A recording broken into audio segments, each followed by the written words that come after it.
Good evening and welcome to the finale of the Nations Cup. 14 rounds have been complete, 56 races in total, and just 4 to go. And Barber Motorsports Park here in Alabama, United States of America, plays host to the final round. And what's quite incredible is that it's come down to the wire in pretty much every championship that we have. Division 2 drivers, nations, Division 1 drivers, and nations. So it's going to be all decided tonight. So make sure you sit back and relax, have a nice warm cup of tea or whatever you wish, and let's get the ball rolling. We begin with Division 2, and the driver standings are as follows. Felix Rosenqvist, who's been at the forefront of the championship for quite a while, is in front on 222 points, with the Swiss Sebastian Buemi right behind him, only 7 behind. Pato Award as well at 19 points behind. And Kevin Magnussen in 4th, only 32 behind on 190 points. Now those 4 going into this round are the only 4 drivers that can win the title. Kevin Magnussen needs a bit of luck, as does Pato Award to a degree, but they are the only 4. And then beyond there, Arthur Leclerc on 158 points in 5th place, with Will Power and Jimmy Whincup both on 153 and 152. Further down the order with Raffaele Marcello and Da Costa 150, 139. Christian Lundgaard for Denmark on 131. Philippe Albuquerque in Portugal 127. Then both the Canadian drivers on 126 and 113. Antonio Giovinazzi for Italy with you could argue, a disappointing season on 96. Marcus Ericsson on 93 points. Quite a points disparity from him versus his teammate. Felipe Nasr on 85. Stefan Recalmi 83. Fuoco 73. Calvin van der Linde for South Africa on 47. Sacha Finistras 45. Rafael Villagomez on 43. Nico Verone on 38. Leonardo Fordarelli 36, Rafael Camara 34, Sheldon van der Linde 34, and then it is James Hinchcliffe on 18, Felipe Drogovic for Brazil on 17 points, and then it is the Indy driver of Mahavir Raghunathan on 10 points, and Narain Karthikeyan has made it all this way without scoring a single point. We can now have a look at how the season has gone for the top 3 involved in the championship, starting in Britain all the way through. They have been pretty much intertwined with each other from the very beginning. As you can see, Sebastian Buemi getting in the mix, getting the middle stages of Italy and Japan. Then Pato Award was surging through in the points after that stage with Vietnam and Malaysia. And then Felix Rosenqvist, it was his turn to get amassing of the points heading towards the final stages of the season. And here they are now, oh so close. And with that we can see what the nations standings looks like, and Switzerland are rather comfortably in front on 365 points, with Denmark 44 points away on 3-2-1, but it's very close between Denmark, Sweden and Australia, all vying for a promotion spot. Portugal and Canada and Mexico can technically get into that conversation, but a ton of luck needs to come that way. Australia is only 10 points out from Sweden. Portugal are 99 points away from the top, but they again need a bit of luck. Canada in 6th place on 257. Mexico, as I said, 246, quite a way away. Monaco cannot get in, they're on 241. Italy 205, Brazil 145, Argentina 85, South Africa with 81, and India with just 10. And we can also see how the championship looks like with all the teams progressing across the season. It's quite a mesh to begin with, but then the cream eventually rises to the top, and we can see that Australia had a good charge at Monaco, and then you just see Switzerland just taking control from Japan and Vietnam and Malaysia, and there on in they had such a fantastic car for the season. And now what is interesting is that the top 4 have kind of broken away from the pack from effectively New Zealand onwards, but there's still so much to be decided. Now with all that data out of the way, we can now look at the grid for the Division 2 sprint race. Pato Award, thankfully for him, is on the front row, first place, with Kevin Magnussen beside him, and see if Denmark can get some points to protect themselves in promotion. Sebastian Buemi in 3rd place, hopefully get points on Felix Rosenqvist, who actually sits down in 10th, so you'll see. Roman De Angelis in 4th, Antonio Da Costa in 5th, Felipe Albuquerque, both Portuguese cars in the middle there, 5th and 6th. And then Robert Wickens in 7th, Will Power 8th, Jamie Whincup 9th, Felix Rosenqvist, as I said, in 10th, Marcus Ericsson in 11th, to see what the Swedish cars could do to get points for their fight to get in to promotion. And then Christian Lundgaard in 12th, Raffaele Marcello 13th, Rafael Villagomes 14th, Artur Leclerc 15th, Savan Recalmi 16th, and the two Argentinian cars 17th and 18th, Nico Verin and Sasha Fenestrat. And the two by two again, Kelvin van der Linde and Sheldon van der Linde for South Africa in 19th and 20th. And there's Felipe Drugovich in 21st, Antonio Giovinazzi 22nd, Antonio Fuoco for Italy in 23rd, Felipe Nasser in 24th, and then the final two of Mahavu Magudzi and Lorraine Carter-Kane at 25th and 26th. And so for the first race of 4 today, it is over to Ryan Ferris. Here we go, it's finally upon us, the final race weekend of the first ever season here in the Nations Cup, and we're with Division 2, and it is O'Ward on pole, and as the lights go out, we're away here at Barber Motorsport. So great getaway there from O'Ward, Magnussen and Buemi jostling for position, but Magnussen's managed to hold on to that second position as there's a bit of a kerfuffle going on in the background. That's both of the monogas cars there, so good wet getaway though by O'Ward, and already challenging for second position is Buemi, so Buemi up into second. O'Ward currently third in the championship with Buemi in second, only 7 points away from Felix Rosenqvist, who finds himself in 9th position at the moment. Magnussen currently in third position, a bit of an outside bet, as Carter-Kane saying he needs a new front wing. Here's Lundgaard for a little bit of a lunge here on Da Costa, doesn't quite work, that's put him under pressure now from his teammate. Rosenqvist. O'Ward rounding the final corners to complete the first of 21 laps here in this sprint race. Already building a nice margin, over a second now, as Lundgaard under pressure from Rosenqvist. Rosenqvist thought he had a look, but has now put himself under pressure from Jamie Whincup behind. There's a big trail of cars already forming up behind Rosenqvist, and under pressure now comes Whincup, and Whincup down the inside. So that's a position lost there for Rosenqvist. He's only on for 1 point at the moment here, as he's currently drops down to 10th position. Further in the background there, that's Ericsson trying to get past Wickens. That's giving Rosenqvist a little bit of breathing space. So Magnussen. Now Magnussen's gone up into second position ahead of Buemi. Like I said, bit of an outside chance here for the championship for Magnussen. Things very much do have to fall in place for him.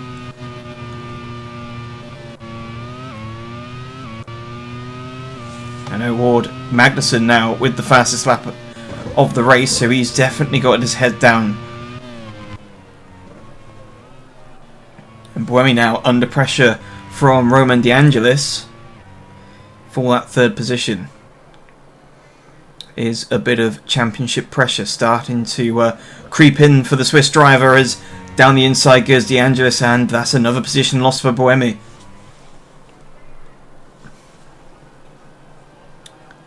Both Buemi and Rosenqvist struggling in these opening laps, while the likes of O'Ward and Magnussen definitely getting on quite nicely. Though it seems again De Angelis, who's proven to be a very good starter here, or very good race driver. His qualifying's not been quite so good this season, but he's put on some brilliant performances during races, and he's already putting Magnussen under pressure for that second position.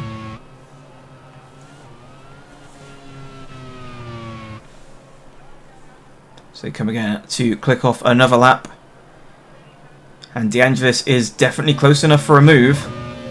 Thinks better of it into turn 1, but I think he's going to have a dive down at the hairpin of turn 5.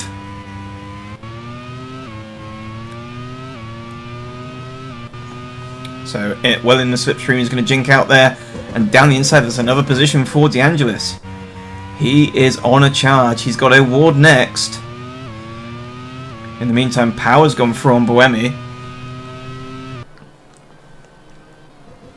So, another position lost.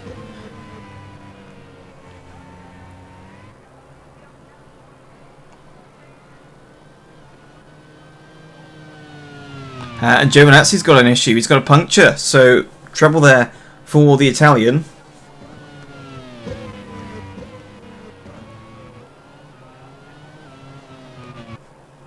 And there he is. Parked on the exit of turn 3.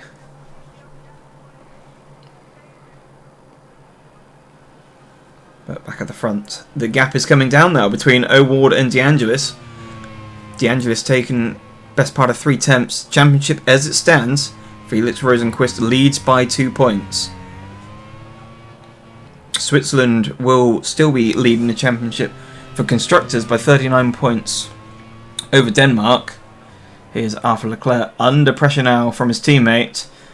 And further on back, that looks to be Wickens. And it is Wickens going through on Rosenqvist. So Rosenqvist out of the points.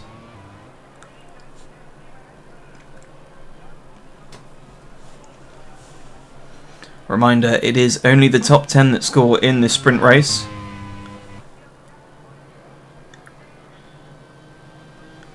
And De Angelis, although it seems that O'Ward is responding this lap, he's pulled a 10th out on De Angelis, but then De Angelis might be able to get a little bit back in this final sector.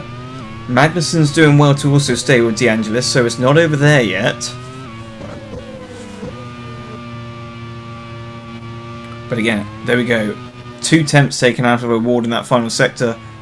So it seems De Angelis definitely likes his first sector, and the last sector, O'Ward seems to be a little bit stronger, as we see Power is now on the back end of Magnussen as well for that 3rd position. So, and challenging. So Power down the inside and at turn 5, and through he goes. Also, that was Felipe Albuquerque going through on Buemi, so that's position lost once again for the Swiss driver. Luckily for him, Rosenqvist isn't scoring at the moment, but O'Ward, his other championship rival, seems to be doing pretty well for himself at the moment.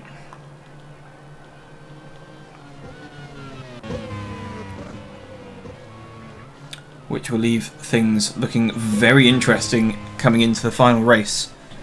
The feature race where it all matters.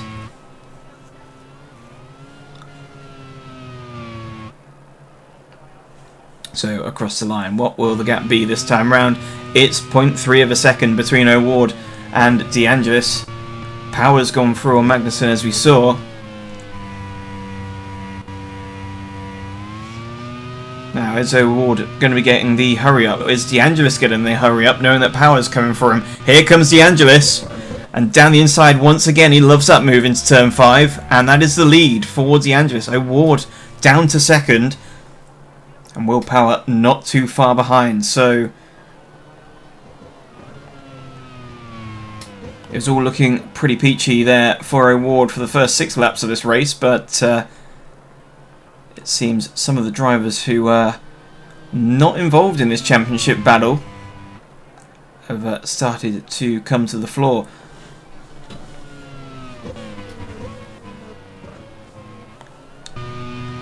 So Rosenqvist now, he's challenging there on Wickens and unable to get through. Now that's going to put himself under pressure there from teammate Ericsson.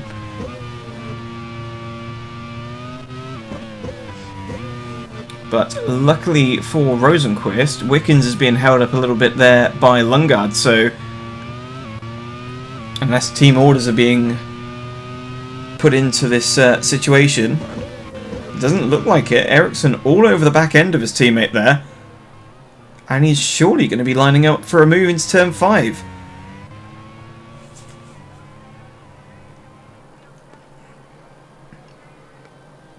Now, coming down. No. Ericsson holds station. So, must be adhering to some form of team orders. Obviously, Ericsson has got no part in this championship battle. All he can do is play tail gunner for his teammate.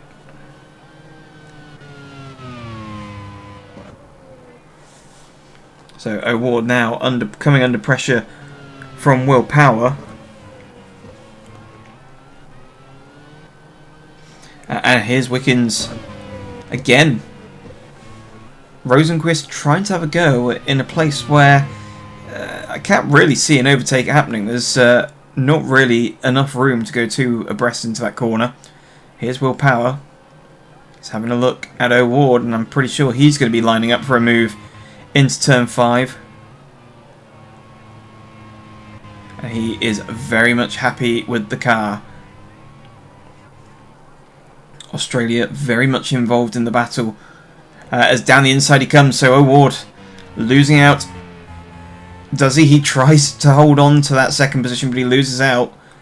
I fear, as you can see here, the points now 11 points separate the top 3. Magnussen 24 points off the lead.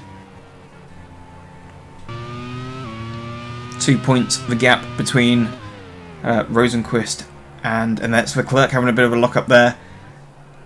But 2 points separating Rosenqvist and Buemi.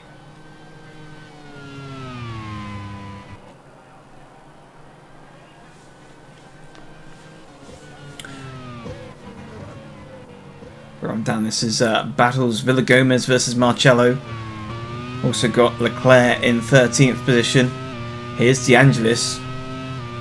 And he is just rocketing away now. He's pulled the gap out to 1.7 seconds to Power.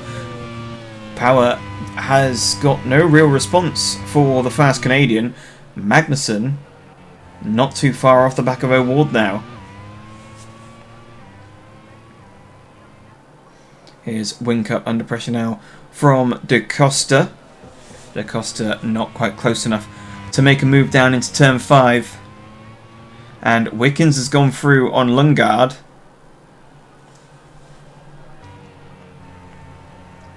As you can see there, De Angelis very much in the lead. Power ahead of O'Ward, and O'Ward has got Magnussen not too far behind.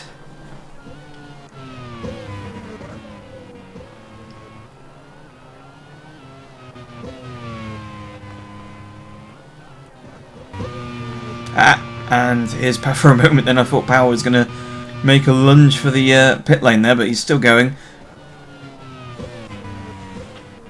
Gap still continuing to extend between De Angelis and Power. O'Ward hanging on to that third position.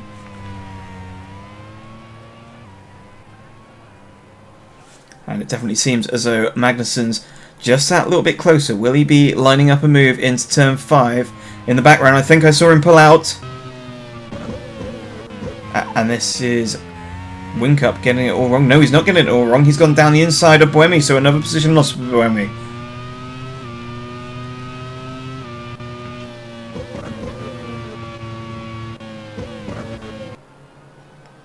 It seems as though the two drivers at the top end of the championship are trying to make it a little bit easier for those behind. And this is going to make for a barnstorming finish to the season if things carry on the way it is.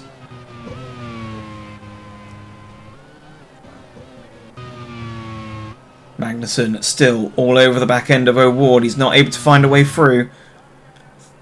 10 laps remaining. And here comes O'Ward, Magnussen down the inside of O'Ward. It's not going to quite work there. And that's hampered the pair of them now. They've got Da Costa all over the back of him. So if Magnussen doesn't do anything quickly to pass O'Ward, he's going to have Da Costa to deal with. And down the inside comes Magnussen on O'Ward. That's third position for the Danishman.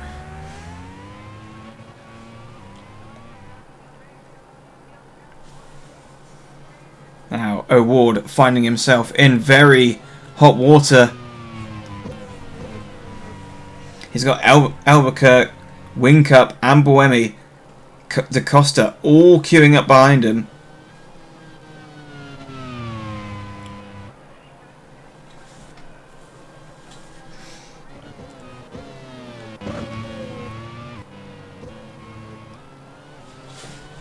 Buemi not feeling happy or comfortable with the car at the moment.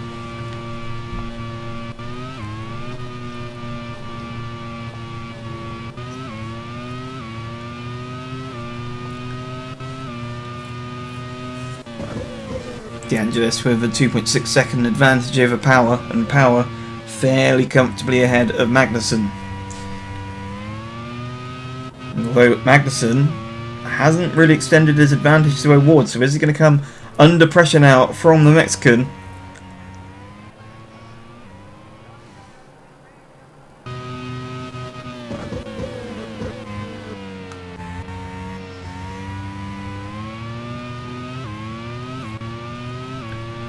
I think Buemi's managed to get back through. Has he on Da Costa? No, Da Costa was already behind Buemi.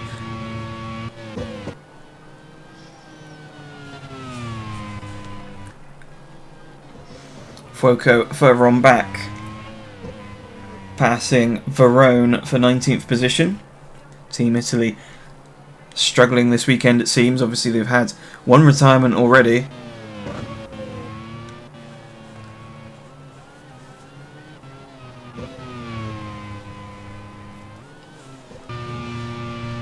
Still comfortably at the front, just ticking the laps off. Here's Roman De Angelis. He's catching up to a back marker actually just ahead. And here's Villagomez trying it down the inside of Lundgaard for 13th.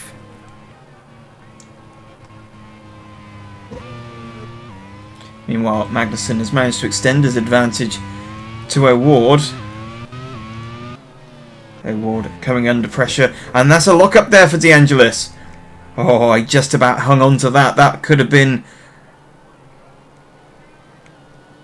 well, could have been race over. Definite code brown almost there for the Canadian.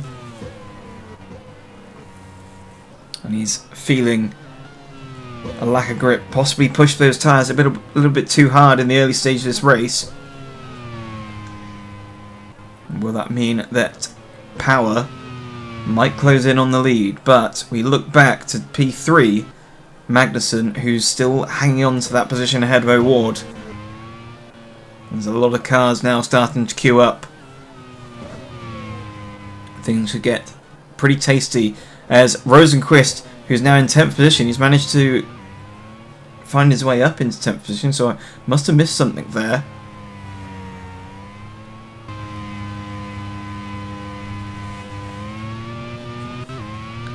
So here we go. As it stands, Rosenqvist is leading the championship from 4 points, so Ward 13 points behind. And Magnussen just about hanging in championship contention there, 24 points off of the top of the table.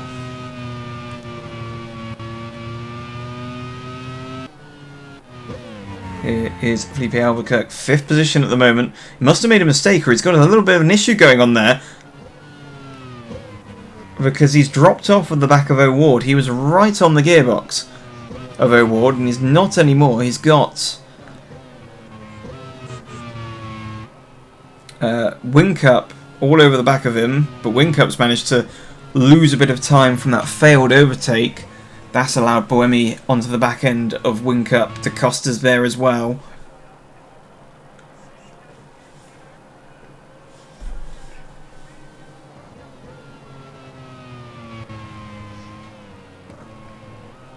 O'Ward keeping an eye on how the championship is going. And Buemi's gone through on Whincup into turn 1. I think, unless that is turn 5 that's actually happened at. So much going on at the moment in very critical times in this championship. And it seems as though De Angelis has had a bit of a regroup. He's managed to put 4 tenths back into the gap between himself and Will Power.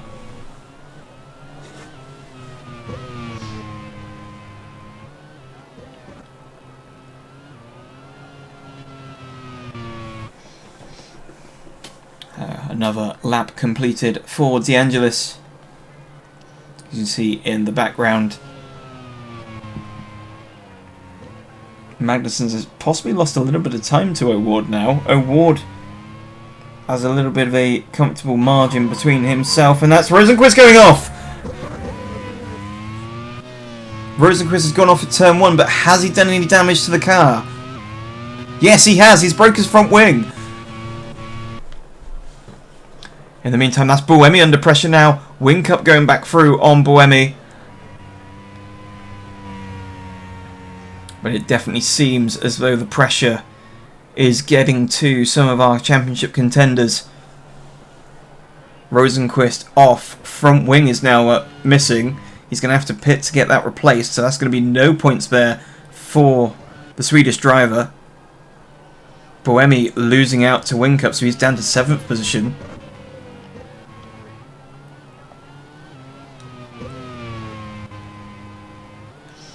That is another point there. Rosenqvist can go for fastest lap. He'll have fresh tyres on the car. And they'll put a new front wing. Villagomez there with a little bit of a lock-up.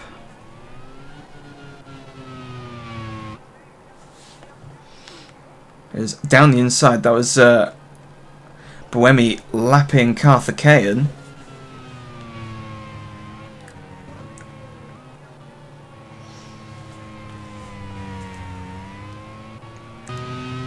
And there's Ericsson jostling for position. He's trying to get through on Karthikeyan. Now, although Karthikeyan did have to pit early for a broken front wing, if we're seeing lapping in the sprint race, which is something we don't usually tend to see, it does make things potentially interesting for backmarkers as we come to the feature race later on this afternoon. Lundgaard, they're going very, very wide there.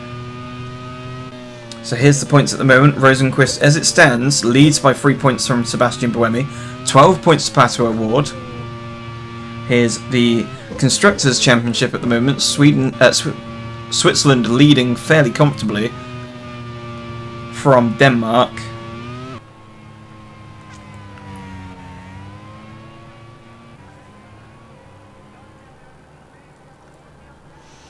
So Magnussen now starting to come under a little bit of pressure now, I think, from Award. Award's starting to close that gap. Here's a battle here. Villagomez going past... Actually, that's not the battle. It's him going past Karthikeyan. Power fairly strong in that second position. And score some good points there for Team Australia, who are in the battle for promotion.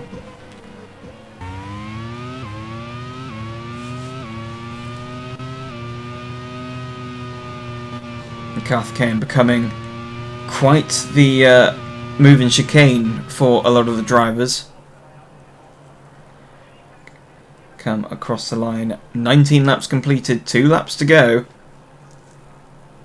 If you look further down the field, there's Sebastian Buemi, who's struggling for pace quite a bit now. He's dropped off the back end of Whincup,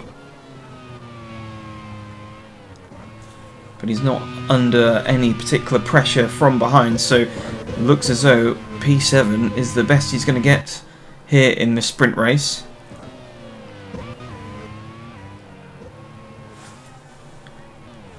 And that's Wickens trying to go down the inside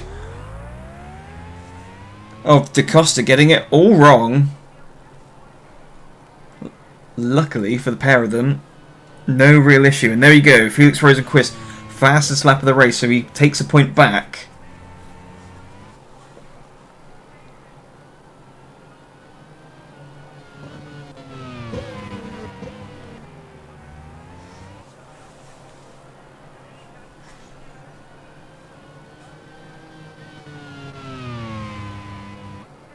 And an electrical issue there for Fuoco, so what was already turning into a tough sprint race made even harder for the Italian. Here's Will Power. They've started the final lap now. So De Angelis with a comfortable advantage over Power. Magnussen's responded to O'Ward. And O'Ward looks fairly safe there in 4th position.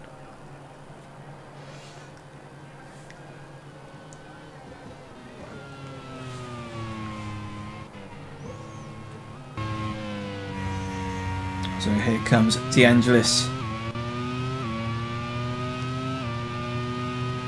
As he comes through into the final sector. He's just got to drop down round turns 11 and 12, then back up the hill. round the long sweeping right-hander. And through the final corner comes Roman De Angelis as he comes across the line to win the sprint race of Division 2. Will Power is second as we wait to see Kevin Magnussen in third position doing a sterling job to try and keep himself in championship contention. O'Ward finishing fourth, another strong return there with Buemi in 7th position. The rest of the field comes through. Ericsson was the last person to take points there. Rosenqvist will finish outside of the points, but he will still score with the fastest lap of the race. And here we go. Here he comes across the line. The last driver we're waiting for is Fuoco.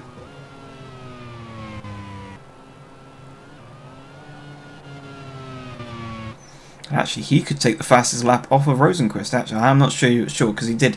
No. So, race winner Roman De Angelis ahead of Will Power and Kevin Magnussen in third position. Some crucial points there for the championship with Pato O'Ward in fourth, Felipe Albuquerque in fifth, Whincup was sixth and Buemi in seventh. Antonio Felix da Costa finished eighth ahead of Robert Wickens in ninth, and Marcus Ericsson rounds out the points in 10th. Arthur Leclerc was 11th, Villagomez 12th, and Stefan Ricalmi was 13th. As we move further on down the order, Christian Lundgaard finished 14th with Rafael Marcello in 15th. Sheldon van der Linde was 16th and Sasha Fenestras was 17th. Nico Verone 18th, Calvin van der Linde 19th, Felipe Nasr 20th and Felipe Dragovic in 21st, with Raghunathan finishing 22nd, Rosenqvist in 23rd, but with the fastest lap of the race, and Fuoco the final finisher across the line, actually with Karthikeyan a lap down. Giovinazzi was our only retirement with the puncture, and that all works out very nicely going into the final race of the season for Division 2. I'll hand you back to Chris. A well-deserved race victory there for Roman De Angelis. A good time coming. He's had a couple of podiums this season, so pretty good effort for him. And that is pretty good effort also for the likes of Pato O'Ward and Sebastian Buemi, who have now clawed a few more points going towards Felix Rosenqvist for the title. Kevin Magnussen sadly is now out of this championship. The tables will be shown just after the Division 1 sprint race, but I could tell you pretty much now that Sebastian Buemi is 4 points behind Rosenqvist and Pato O'Ward is now 13 points behind Felix Rosenqvist. So it's going right down to the wire for there, but now we can turn our attention to Division 1. Philip Hansen last weekend became the first driver in the Nations Cup to have wins in both sprint and feature at the same weekend, and that helped him propel into first place with a 24 points gap towards Stoffel Vandoorne and Naoki Yamamoto. Quite a healthy buffer for him there. René Rast is at 29 points behind, and Scott Dixon is 31 points behind. Simon Pagenaud for France is on 32 points behind on 175. Alex Palou 35 behind on 172, and Shane Van Gisbergen in 171 points, 36 back. They are the 8 that remain that could win the title. A lot can happen in sprints and features, and a lot needs to happen for some of those drivers, but they are the 8 still in contention. And then from there, Kabiba Kobayashi 9th place on 126, Sandy Stuvik for Thailand on 120, Nick De Vries on 115, Joseph Newgarden for the United States. He would hope to get a good result here with only 112 points. Paul de Resta for Scotland on 94. He'll need to help his team out with the relegation battle. Daniel Yogader for Spain on 94 points. Robin Franz with 83. Alex Dunn 80 points. Sebastian Bourdais 79. James Collado 72. Carl Larson 68 points. Dries Van Toor 54. Elfyn Evans on 49. Andre Lotterer 45. Jack Aitken 44. Max Hart 40. Natalie Diamantella-Weigel 32. Ella Lloyd for Wales on 29 points. And then Charles Wirtz for Belgium on 23. And you can see the rest of the table there of all people who have served across the season, which are currently no longer driving in the cars. But what we can pay our attention to now is what the head-to-heads look like for the top 8 in this championship. Again, a bit of a mess to start off with, but Philip Hansen took the lead at the very beginning of the season and had a bit of trouble in the middle of the season. And then we can see René Rast had a good run of form in the mid-pack, and then see Alex Palou took his turn along with Philip Hansen again, and it's quite close there. And we see the yellow bar there of Stoffel van Dorn for Belgium. He arrived late for Spain and has just been on an absolute tear ever since the midpoint of the season. And if he wins the championship, it'll be one of the most amazing things. And if he doesn't, it'll be a great what if, considering he didn't start the first 3 races of the season. We can now turn our attention to the nation standings, and New Zealand have, again, a bit like Switzerland, a comfortable buffer over Japan on 347 points, 33 clear of Japan. England are in 3rd place on 279 points. They are the only 3 that can run for the title for the nation's standings. England, again, will need a heck of a lot of luck, but anything can happen, because I think the max points you can get in a weekend is 72, so they're right on the cusp for points. They need everything, even like help from James Collado and all sorts. P4 though is Spain on 266, Belgium 261, France 254, Germany 251. So quite close between that little gaggle of cars there. Netherlands on 201, USA on 180, and Thailand is on the cusp of the relegation zone. They've got a 14-point buffer to Scotland and P11, who are currently in the relegation zone with Ireland and Wales. But anything can happen, and well, the managers of both Thailand and Scotland would want to have their fingers crossed for the race. And we can now also see how the demographic has looked for across the season for the nation standings. We can see again quite a mesh, and we can see that New Zealand have in general have taken charge at a consistent run of form, as have Spain at the very beginning and Japan as well. But New Zealand have really taken the front of the title and are right at the top there with a healthy gap. Again, the gaggle of cars of England, Spain and Belgium have been fighting with each other across the season, but it just goes to show that it's been quite close in this championship. No one has really broken away massively. But now, with all of that done, we can see what the grid looks like for the Division 1 sprint race. Stoffel van Dorn for Belgium is on pole, with Robin Franz of Netherlands in 2nd place, Daniel Ricciardo for Spain in 3rd, Naoki Yamamoto in 4th, Scott Dixon in 5th, Simon Pagenaud in 6th, René Rast in 7th, Philip Hansen, the championship leader, in 8th, Alex Palou in 9th, Nick Heidfeld in 10th. Sebastian Bourdais would have been on sprint pole, but because of the 10th place grid job he got in Mexico City, he has to start in 11th. Nick de Vries in 12th, Shane Van Gisbergen in 13th, Kamui Kobayashi in 14th, Carl Kirkwood in 15th, Joseph Newgarden in 16th, Ella Lloyd for Wales in 17th, James Collado in 18th, Paul de Rest in 19th, Alex Dunn 20th, Max Hart 21st. Charles Wirtz had a 5-place grid drop due to an incident they had at Mexico City last time out, so he starts in 22nd. Elfyn Evans for Wales in 23rd, Jack Aitken in 24th, and both the Thailand cars in 25th and 26th. So for the second race of the day, it is to Ryan Ferris.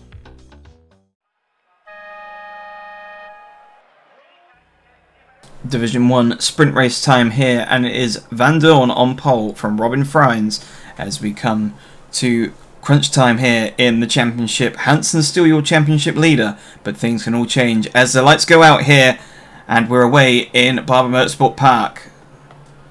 And a good getaway there from Franz, who's taken the lead already from Van Dorn. Van Dorn's got Yamamoto down the inside as well. So, terrible start there from Van Dorn, who currently sits second, joint with Yamamoto. So Yamamoto will now put himself in his current position, although still early doors, as Pagenaud goes down the inside of Van Dorn. And a lock up there. I think that was Dixon in 8th position. Hansen's managed to get his way up into 6th position from 8th on the grid.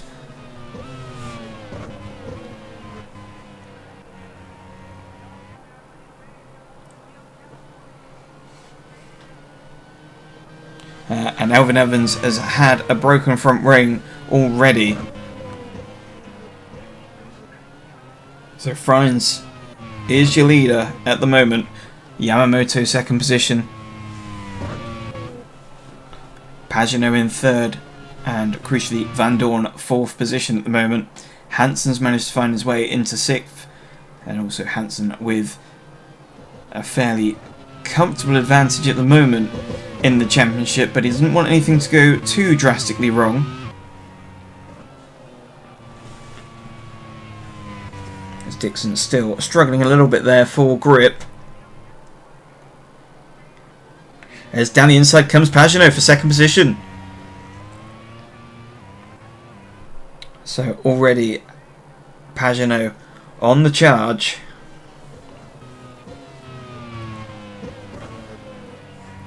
And he feels pretty confident in himself. He's already half the gap between himself and Frines.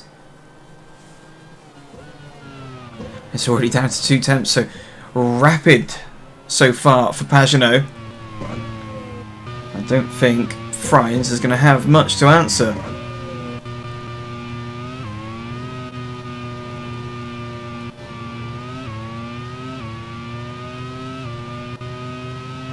Down the start finish straight. Here comes Pagenaud, another fastest lap of the race, and down the inside goes Pagenaud for the lead. Had that much of a pace advantage, he managed to get it done into turn 1. We haven't seen that much so far this weekend. And now Frines under pressure now from Yamamoto, and Yamamoto is going to go for it straight away.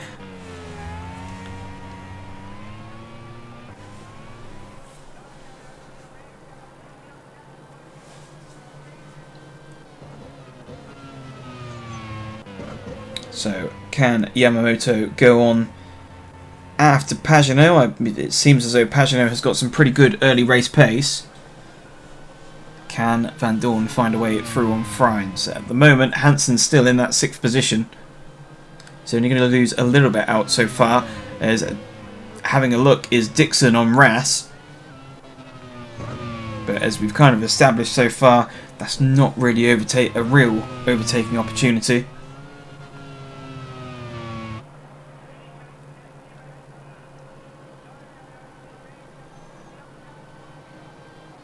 So across the line once again, another lap ticked off.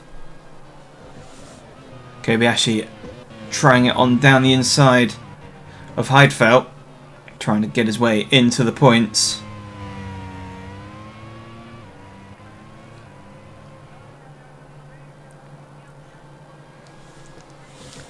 Anyone going to go for a move?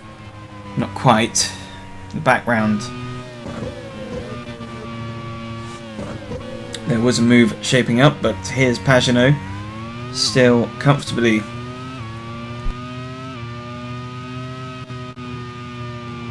staying ahead of Yamamoto. Here's Sandy Stuvik with a bit of a lock up there.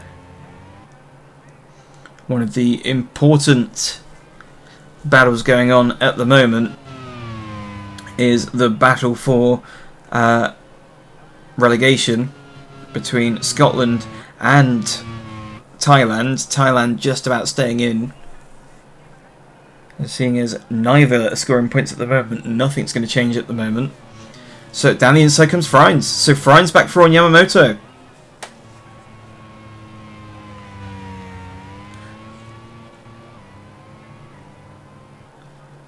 Team trying to, as Frines goes on the defensive, but Yamamoto does the switchback, and through goes Yamamoto once again. Fantastic stuff there from the Japanese driver.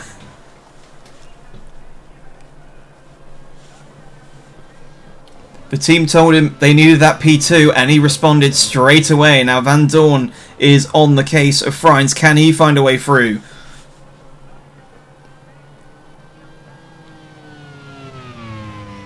These are crucial moments in this championship if they're going to give themselves any chance of fighting Hansen coming as we come into the final race of the season. There's De Vries trying to find a way through on Dixon, unable to get through there, and Rast has actually gone through on Hansen. So Hansen's lost a position.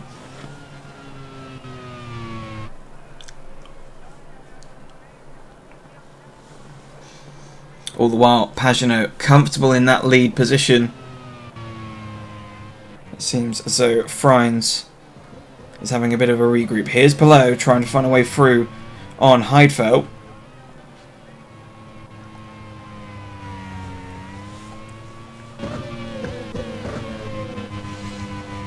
But it seems as though Frines is not done yet with Yamamoto.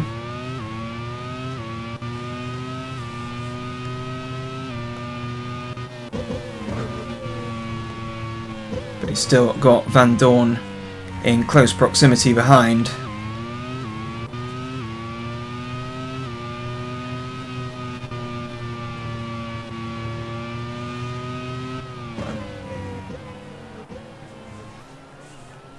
Here is the championship at the moment. Yamamoto is only 17 points behind Hansen at the moment. New Zealand are in a very comfortable position to win at the moment, 26 points ahead of Japan.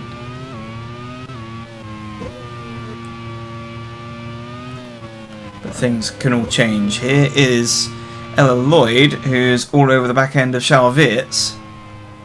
Weerts, who's had to serve a 5-place grid penalty as a result of incidents that happened back in Mexico. Here's Joseph Newgarden. Not having the best of fun on home soil. Used to driving this circuit through IndyCar.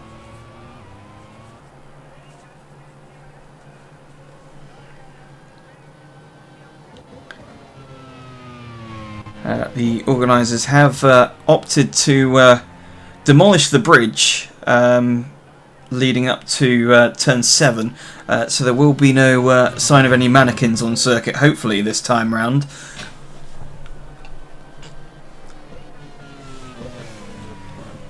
But still, a lot of the drivers won't be too bothered about that. They'll be bothered more about the championship in hand at the moment.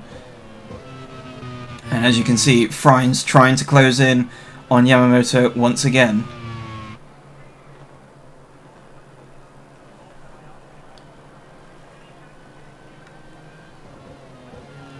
As actually, whilst we missed out, Jonker Dare has gone through on Van Dorn. Here's Bourdais down the inside. He also having to serve a grid penalty, 10-place grid penalty as a result of another one of the incidents that happened back in Mexico City. Pagenaud continuing to extend his advantage, 3.5 seconds over Yamamoto. Palou having a few troubles himself. He's going to put himself under pressure from Bourdais.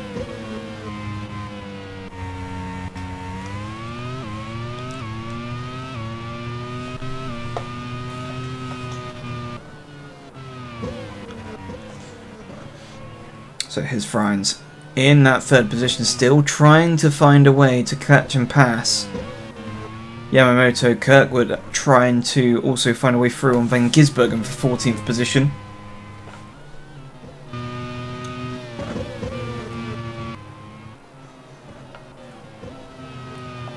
Here's Di Resta.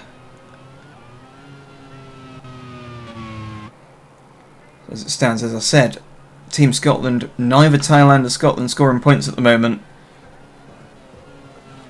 We see Weerts going through on Alex Dunn. Not sure by the looks of things there. I don't know if Dunn's got an issue there.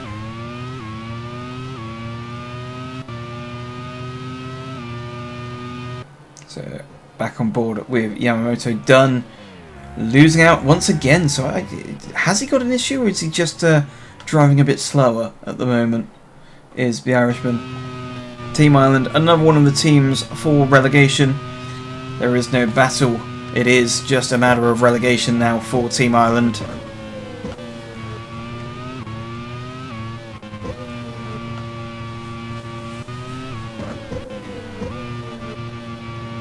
So around they go to click off 9 laps so far. It's Palou with another little bit of a light lock up there.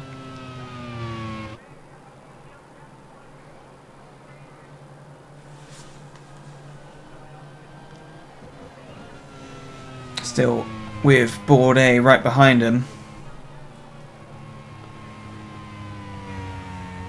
The car not quite working as well for Bourdais as it has done Pagenaud. Jonker Dare now down the inside of Frines. So third position there for the Spaniard. Now does that drop Frines back into the clutches of... Well, hang on, Van Dorn's gone down to 7th position, so I missed that. Rast has gone ahead of him, Dixon's gone ahead of him, Hansen's gone down to 9th. So this is all working out very well for Yamamoto.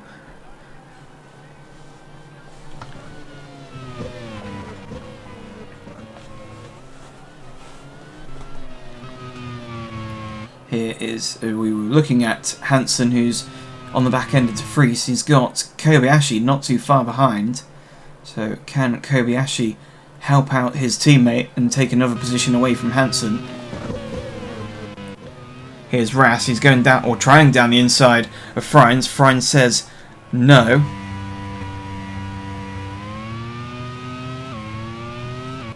Rast, another driver, potentially in the fight.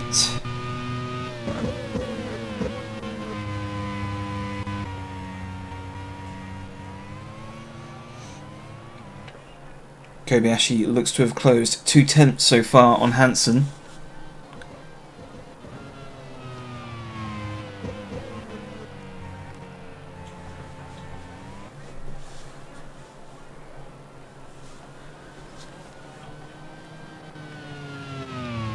Nick de Vries, 8th position behind Van Dorn. He's got Hansen behind him.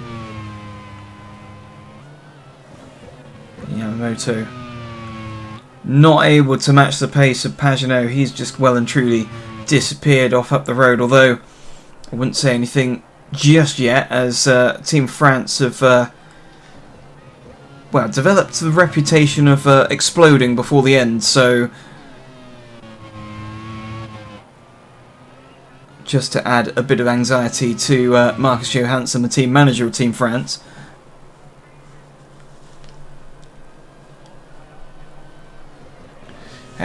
Here we go. Hart, who's still going, so he's not got an issue, he's just struggling massively for pace. Under pressure there by Jack Aitken. And Junkadea seeming to have... here we go, Kobayashi having a go on Hansen, unable to get through this time. And actually, it was in a place where you wouldn't really expect to see a move. Or we haven't really seen anyone line up for a move at all there, so... Hansen, who's dropped off the back of de Vries. It was looking as though Hansen was going to try and have a go against de Vries, so unless there was a bit of a mistake there that's allowed Kobayashi to close the gap, 4 attempts it is between the pair of them, although it looks a lot smaller than that as they come across the line. And Kobayashi's going to go for a move into turn 1. No, he's not quite going to get that to stick, and that's upset any chance of him having to go into turn 5. He's now got Pelot all over the back of him, and that's potentially saved Hansen's bacon for the time being. But further on up ahead, Ras goes through on Frines for 4th position.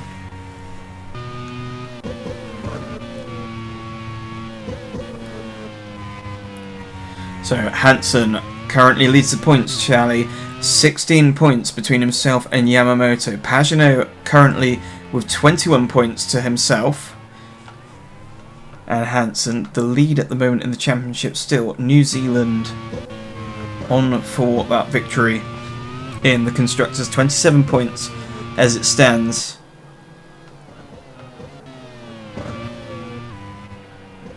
Here's Nick Heidfeld. We haven't seen much of him. He's fighting with Kirkwood.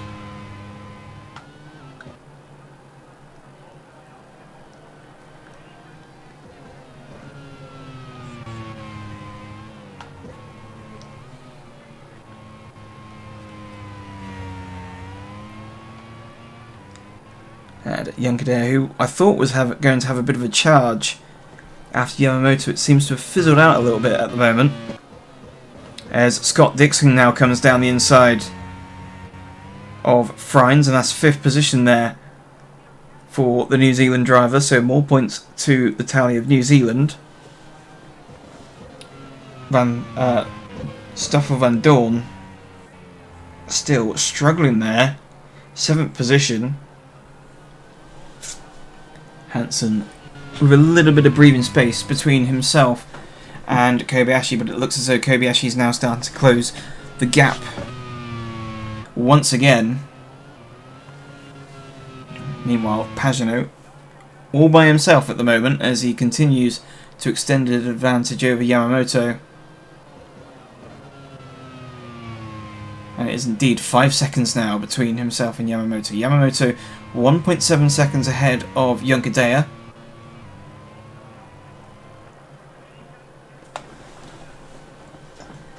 That is currently your top 3. Rast is 4th ahead of Dixon.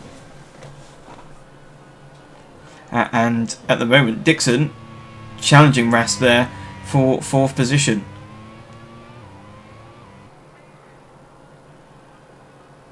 And Bourdais has finally got through on Palou for 11th position. Here's Hansen, and as you can see, Kobayashi closing in on the English driver.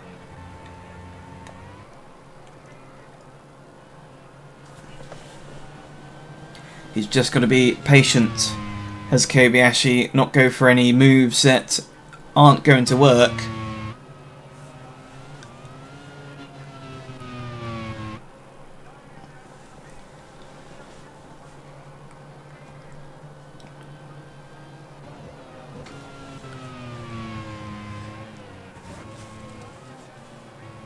Six laps to go. Team very much happy as Collado with a massive lock up there at turn 14. And he's struggled very much there.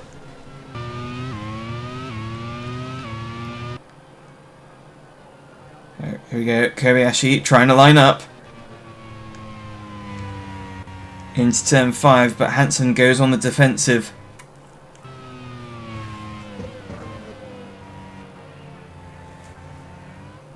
Youngadair still unable to eat up any of the margin between himself and Yamamoto, and that's a lock up there for Heidfeld.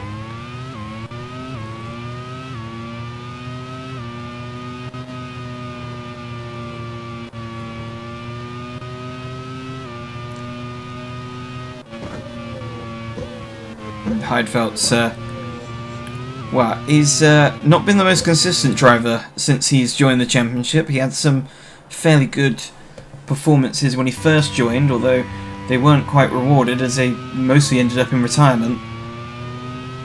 It just seems of recent he's been struggling for pace in that Team Germany car, where Rast not so much. And there was a move there, I think that was indeed that was Charles Weerts going through on Heidfeld.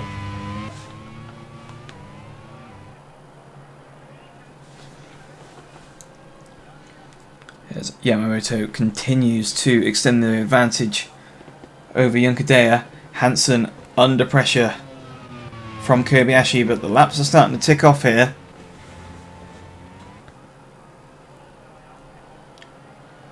And there's a big old queue starting to form.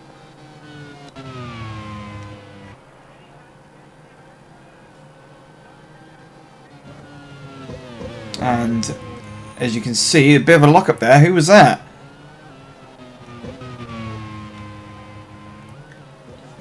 Seems as though Kobayashi is used up his tyres here because he's struggling to keep up now with Hansen, and he's very much under pressure from Bourdais, who's challenging into turn 1, and through goes Bourdais. Bourdais, it definitely looks as though he's got some late race pace. Now, can he go after Hansen? Further on up ahead, that was Nick de Vries going through on Van Dorn. Palou making contact there. And Ella Lloyd's engine's gone.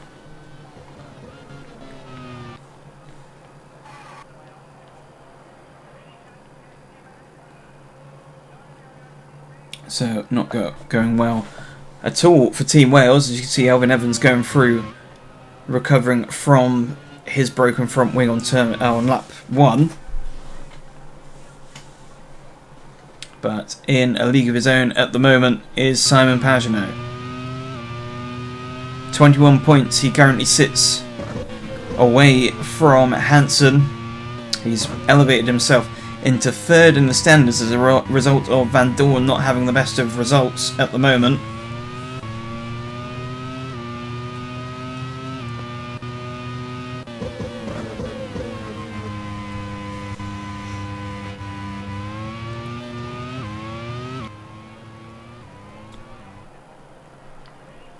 And indeed, great driving for Yamamoto. The feature will definitely decide the way things pan out in this championship.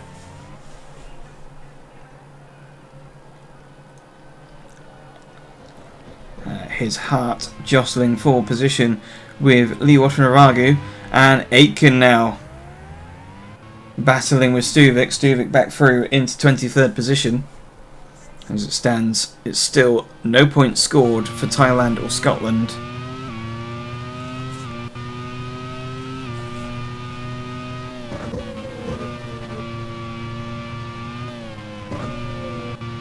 As we are on the penultimate lap for Pagenaud, 5.6 seconds is the advantage between himself and Yamamoto, so he's just got to cruise on home for this last lap and a half.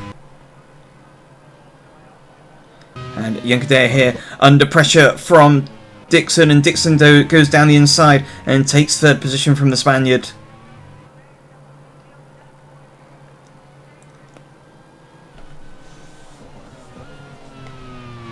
Now the gap is gradually coming down between Hansen and Bourdais, but is it coming down quick enough? It's just over a second now between Hansen and Bourdais. Frines is now coming under pressure from De Vries.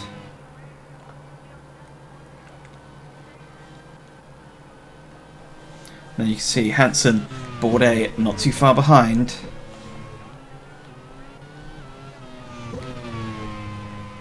Still no real changes there in the championship. Dixon now 25 points off of the lead of the championship.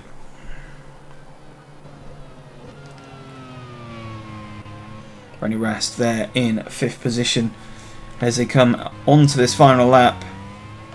Rast not too far away, although still far enough away.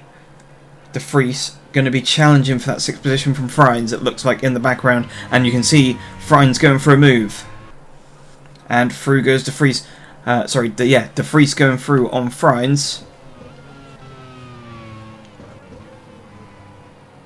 And it looks as though Hansen is safe ahead of Bourdais. Barring any mistakes, it should be P9 for Hansen. Pagenaud continuing to extend his advantage as he comes around the final corners now. As he comes down the hill through the final corner, and it is a race win for Simon Pagenaud, and it puts him back into mathematical contention for this championship. As we see Yamamoto with another solid race in 2nd position. Again, all going to play out in this final race of the season.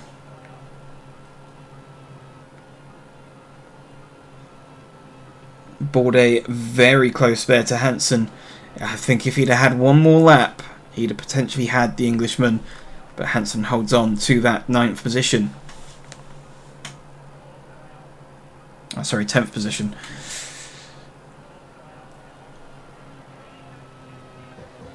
So the rest of the field comes through. Here's Elvin Evans, the final car to cross the line. And we will wait for confirmation of the results. And it is indeed Simon Pagenaud who wins here in Barber Motorsports for the sprint race. Yamamoto was 2nd, ahead of Scott Dixon in 3rd. Junkadere in 4th. Ronnie Rast was 5th.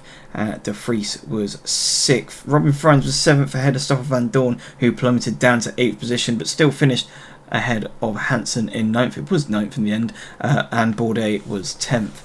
Kamui Kobayashi was 11th, with Palou in 12th, and Shane Van Gisbergen in 13th. Moving further on down the order, Kirkwood was 14th, ahead of Charles Weerts in 15th. Nick Heidfeld was 16th, Newgarden 17th, Collado was 18th, with Alex Dunn in 19th. De Resta 20th, Lee Wataragu 21st, Hart 22nd, and Stuvik 23rd, with Jack Aitken 24th. Evans was 25th, and the only retirement was Ella Lloyd, quite crucially also for Simon Pagenaud, taking that fastest lap, which will then take everything, much like League 2, to the final race of the season. So I will hand you back to Chris.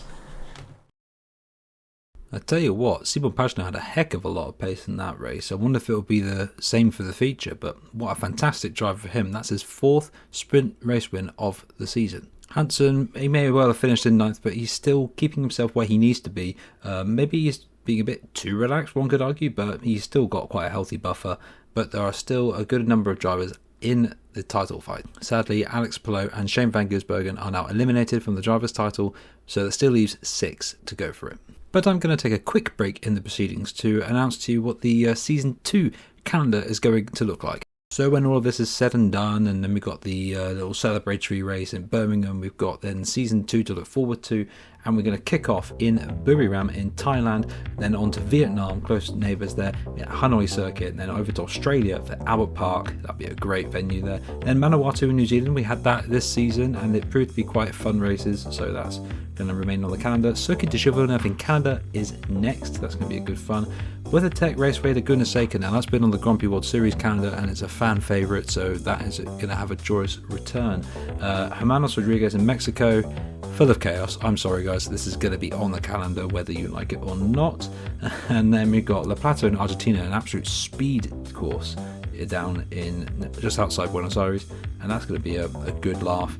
Kyalami Circuit in South Africa, that's going to be an equally very interesting race. Then we're going to Circuit of Monaco, and let's see if Monaco can actually get a race win there again. I bet you they won't, but let's see. Then we go to Turkey next for round 11 at Istanbul Park, another little fan favourite that's been missing off the F1 calendar for a bit. But it's going to be here for the Nations Cup in Season 2. Dijon-Bourgogne in France, that seems to be a staple circuit now, due to a certain creator almost begging it to be on and paying all the people to make sure it stays on. Cheeky bribes and all sorts. But then we go to England at Thruxton Circuit. That's going to be a new venue for the RML Encompass in general. That's going to be a good fun there. And then we're on to the Nürburgring circuit to be announced, but I believe it's going to be the Grand Prix circuit that was there from about 2003 onwards, I believe, or maybe even earlier than that. Then there's Autodromo Nazionale Monza for the finale, a speed demon course where we saw this season a certain French car retire on the very last lap, pull into the pits and allow a Dutch team to win the feature, with Stoffel van Dorn very close behind him. One of the great moments of this season, and it's going to be the finale. So just to let you all know, that is the Season 2 calendar. Now it is crunch time, feature race time, and it's Division 2 first. But I'm going to quickly show you the driver standings up to date before we go into this. Felix Rosenqvist is leading on 223 points, 4 ahead of Sebastian Buemi, and Paolo Award is 13 points behind. They're the only 3 that can win the title now. That is because Felix Rosenqvist got a pole for this, so he's actually technically 28 points ahead of Kevin Magnussen, so that's why he's out of it. But Buemi and Award can still go for the title. And then on to the nation standings. It is still oh so close between Denmark, Australia and Sweden. The Australia car looked pretty good in the sprint races, so maybe that poses a bit of a challenge for Sweden. But Felix Rosenqvist is Felix Rosenqvist, and he's up in the title fight for a reason, but they might need to ask Marcus Ericsson for a bit of help. But Denmark, well, let's see what they can do from the positions that they're in, and we can now see what the feature grid looks like. Felix Rosenqvist is on pole with the 2 Aussie cars behind him, Jamie Whincup second and Will Power in third. Robert Wickens for Canada in fourth. Philip Albuquerque and Antonio Fios da Costa are the Portuguese 5th and 6th. Roman Danges in 7th, Sebastian Buemi in 8th, Kevin Magnussen in 9th, Pato Award in 10th. Let's see what he can do from there. Marcus Ericsson in 11th, Christian Lundgaard in 12th, Rafael Marcello in 13th, Rafael Villagomez in 14th, Arthur Leclerc 15th, Stefan Riquelme 16th, then Nico Verone and Sasha Finistrat in 17th and 18th, Calvin and Sheldon van der Linde 19th and 20th, Felipe Drogovic 21st, Antonio Giovinazzi 22nd, Antonio Farocco 23rd, Felipe Nasser 24th, and then the 2 India cars, Maheva Raghunathan and Narain Carter-Kane 25th and 26th. And then for the first of the feature races of today, for the Division 2 finale, it is over to Ryan Ferris. And here we are, a whole season behind us now, one race left to go for Division 2, and when the lights come on, we'll finally find out which one of our top 3 will be champions of Division 2. And lights are out, and away we go. Rosenqvist gets away well Whincup still staying in second position, but are we going to see a dive into turn 1? No, we're not, but Wickens has taken second away from Whincup. A little bit of a jostling there for position between Whincup, and that's Foko going off. You didn't quite see what happened there. He started from fairly far back. You see he's coming down the inside of one of the Team Brazil cars, and yes, just gets punted from behind. Who was that? It was one of the Team India cars, but they've lost their front wing, and it's Raghunathan this time. So in the sprint race, we saw a wing missing as, again, changed of position, and that's Buemi coming up through into 4th position. So Buemi, after starting 8th on the grid, he's managed to work his way up into 4th. O'Ward has managed to come from 10th up into 8th position. But all the while, Rosenqvist is scampering off up the road.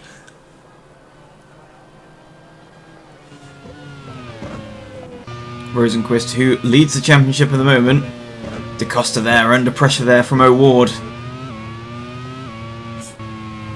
And O'Ward having to fight as hard as he can through this first sector. He needs to try and get through as much of the field as possible if he's going to put himself within the chance of winning this title today.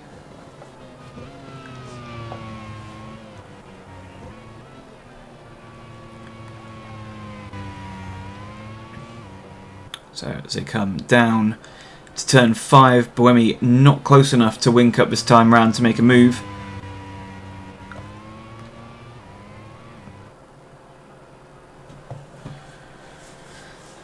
And Wickens still trying to chase after Rosenqvist, but Rosenqvist putting in a couple of attempts here and there.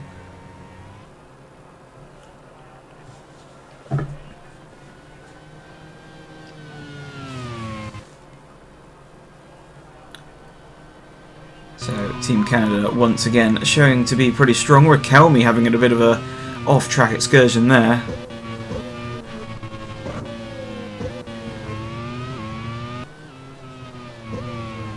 And he's now under pressure from his teammate Leclerc, who's going to try and want to get through pretty soon. Rosenqvist now sets the fastest lap, so that's another point to his name at the moment.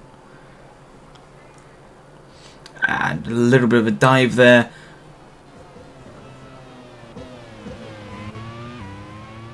That was Da Costa on Felipe Albuquerque for 6th position. Not quite working out. I know Ward's faded a little bit from Da Costa.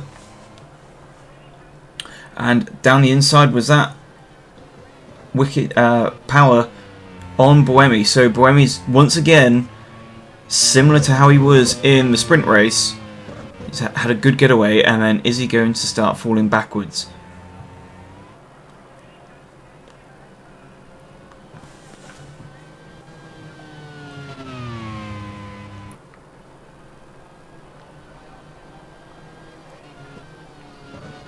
Now he has the 2 Portuguese cars for close company. Behind him is O'Ward, so O'Ward's managed to bring that gap back down again.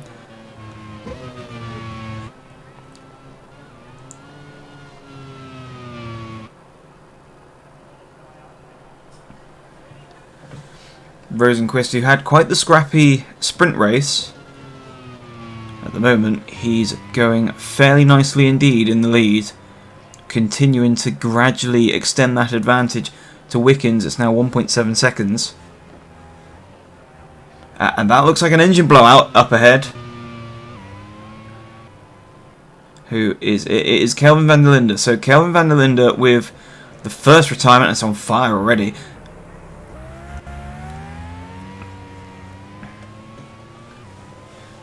After only completing 3 laps. It's a not particularly good ending to the season for Team South Africa. They've shown a lot of promise, and here we go, almost. Whincup having a look at Wickens. He's definitely finding a little bit of pace now that they've got going.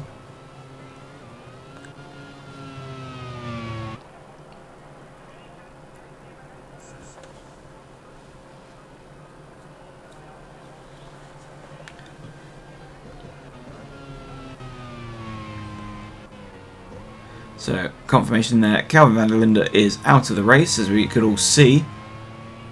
Buemi just about hanging on to that 5th position, but he's definitely falling into the clutches now of Albuquerque and Da Costa.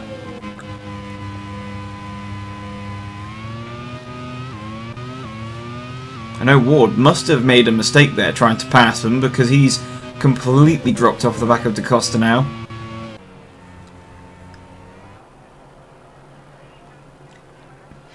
Wickens having to fend off Whincup, who's been all over the back of the Canadian now.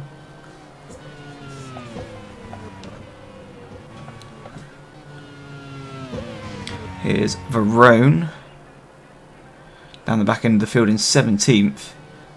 Has Fenestraz for company.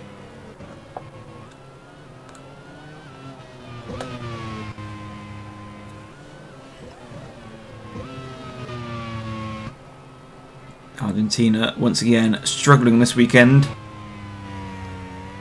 But here is your race leader and current championship leader, Felix Rosenqvist, and as it stands is on his way to be champion of Division 2. But there's a long way to go, and here comes Whincup down the inside of Wickens. And that is job done there for the Australian.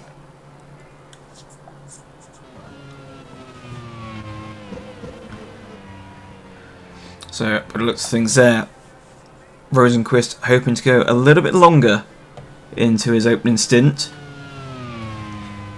He will hope that he will have enough of a tyre offset that he'll have enough of a gap, and he'll have a bit of a tyre offset so that he can just drive away into that second part of the race.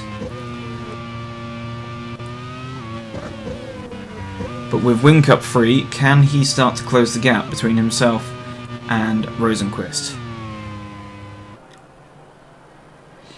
Here's Karthikeyan at the back end of the field, only his teammate behind Rugunifan, who's had the front wing change. So as it stands, Felix Rosenqvist will extend his advantage and win the title by 21 points to Sebastian Buemi. Switzerland are still in the pound seat to win in the constructors, with Australia second and Sweden in third. So that will be the promotion. Here's Sheldon van der Linde diving down the inside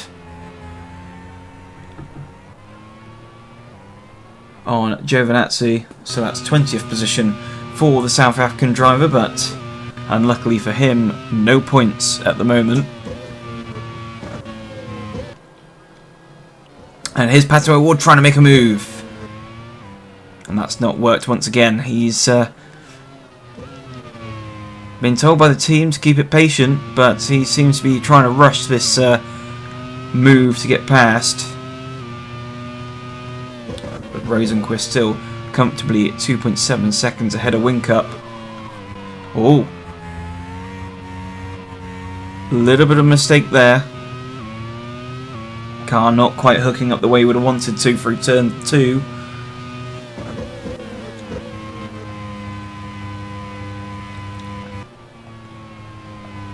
So, still staying pretty much the same. Whincup, as a result of that slight mistake there from Rosenqvist, has taken out about 4 tenths in that first sector, as Rugunifan continues to have issues in driving the car, which is something he's struggled with all season, but still soldiering on. Whincup continuing to close this gap to Rosenqvist. We may have a race here for first position. It's not going to be as easy as we thought for Rosenqvist.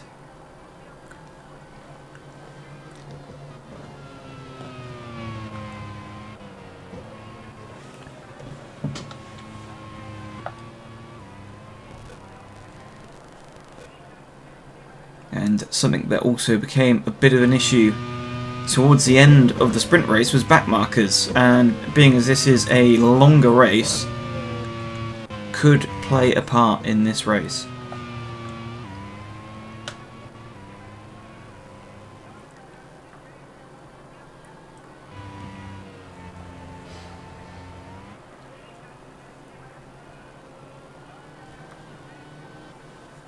So here's Whincup. Sebastian Buemi still in 4th position. Every now and then gets close to passing Power. So they're going to go all the way to lap 20 and pit then.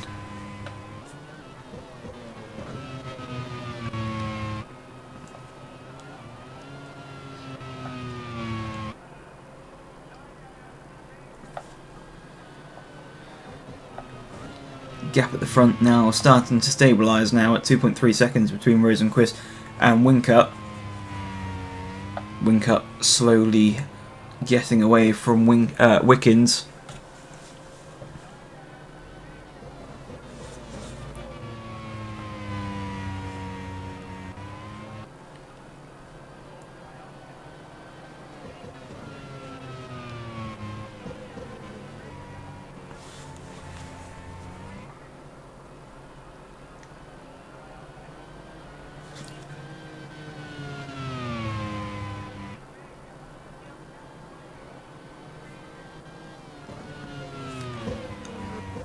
All starting to space out a little bit. Still Buemi trying to find a way onto the back of Power, but not managing to do so. The problem is, if any mistake from Buemi, and you will find both the Portuguese drivers all over the back of him, as we see a lock up there for O'Ward, and he's got Buemi's teammate Marcello not too far behind.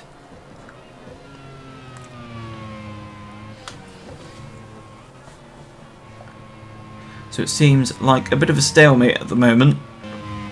The two drivers that profited off of Rosenqvist not able to make the indentation that they potentially wanted. But still a long way to go.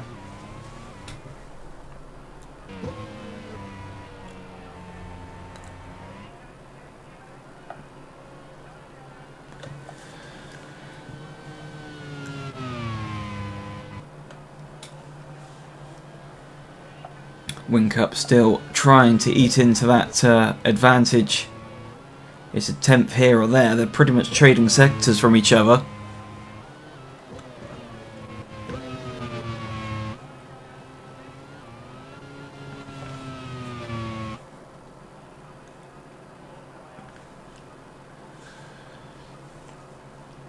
So, looking further on back, you've got Albuquerque close to Buemi, but not close enough to challenge into turn 1, but he's definitely getting close enough to think about a move into turn 5. It just all depends how well Buemi's car can exit the corner. Are we going to see a move? No, still.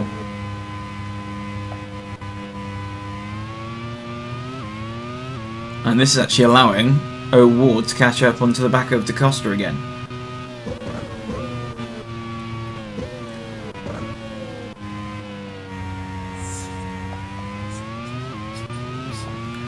Just seems as though Buemi is able to exit off the corners much better than the two Portuguese drivers.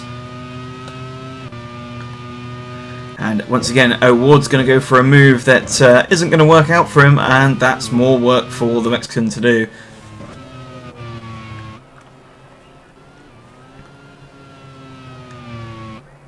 Wickens feeling fairly happy in his current position. Car feels good. And they're carrying more fuel than the rest of the guys around him, so confident come the second stint. You might see a little bit more pace from the Canadian driver.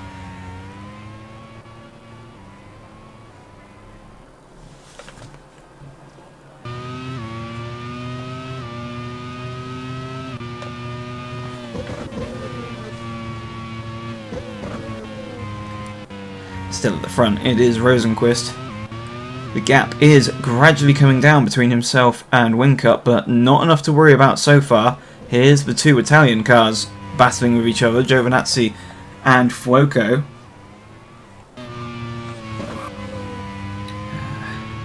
Da Costa struggling a little bit for traction there. That's going to allow O'Ward right onto the back of him once again.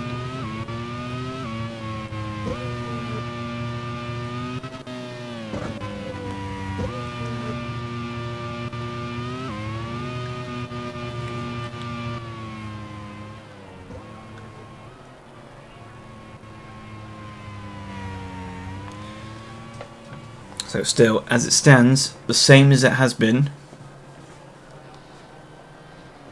Sweden will be just ahead of Denmark for the promotion. That was one of the things that has been talked about, the fact that the possibility that Sweden could win the Drivers' Championship with Rosenqvist and not get promoted.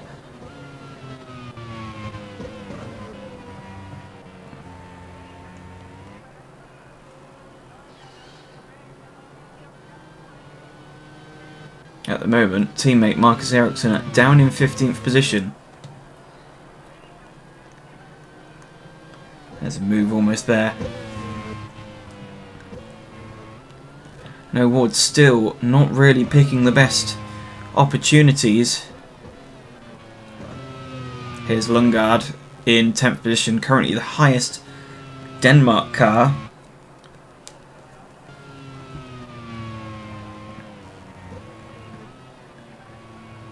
The gap at the front has come down to 2 seconds between Rosenqvist and Whincup.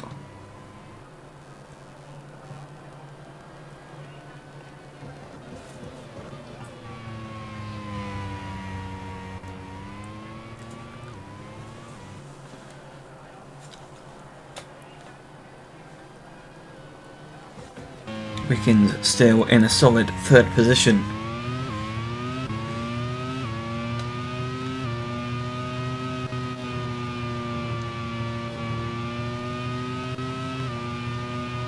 On board now with Whincup as he continues to chase down leader Rosenqvist.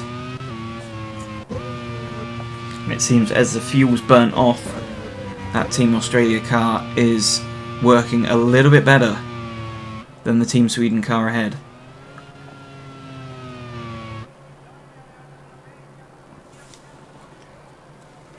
Gap continuing to come down. It's the first time we've seen it under 2 seconds now, but only just.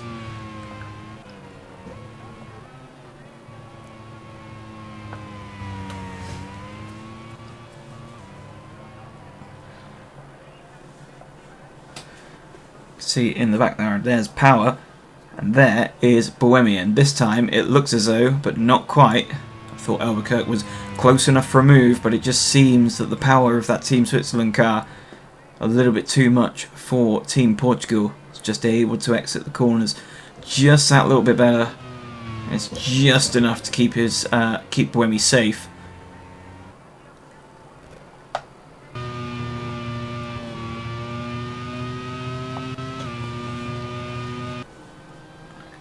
Here's Riquelme trying to go through on teammate Leclerc. These two have been battling pretty much all race so far. And Ericsson thought he could have a sniff of Riquelme, but unable to go through. Lundgaard has been relegated to 11th position now.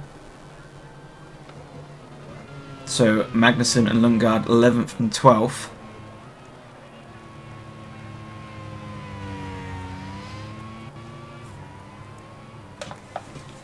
So, if Whincup does pit slightly early, that does open the opportunity for the undercut. As we see Verone coming in for the first pit stop, and so is Van der Linde. So I think this will be our first scheduled stops.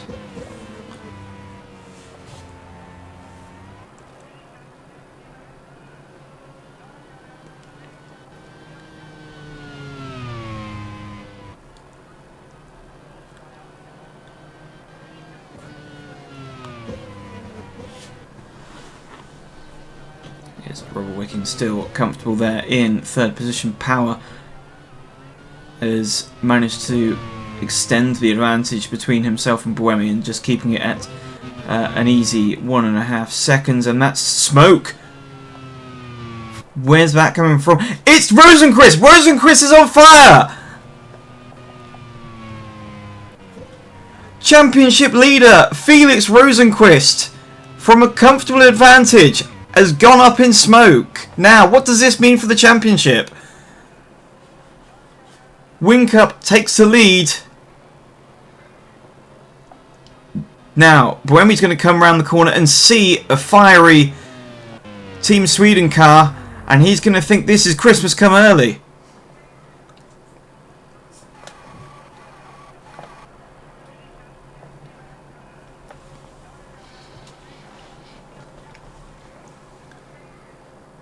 So, Rosenqvist, who looked completely in control, had a comfortable margin over the rest of the field and his competitors for the championship, and it's all gone. But what this also means is Team Sweden will not be scoring enough points, will they? We'll soon find out, as we'll have a look at the standings on the tower as it comes through. Albuquerque pits, so that's promoted Buemi and O'Ward 4th and 5th.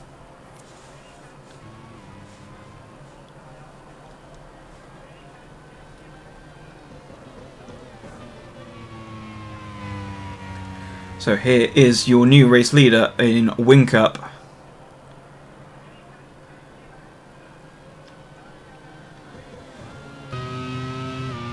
Wickens and Power. So this is going to be looking very good for Team Australia.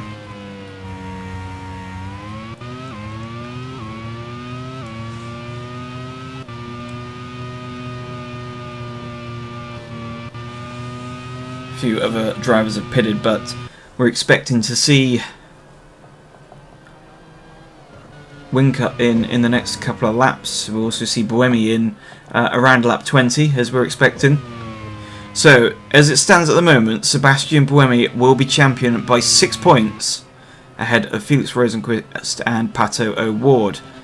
And there you can see Denmark will take 3rd position and promotion away from Sweden if things stay as it is at the moment. Lundgaard's now pitted from 10th position.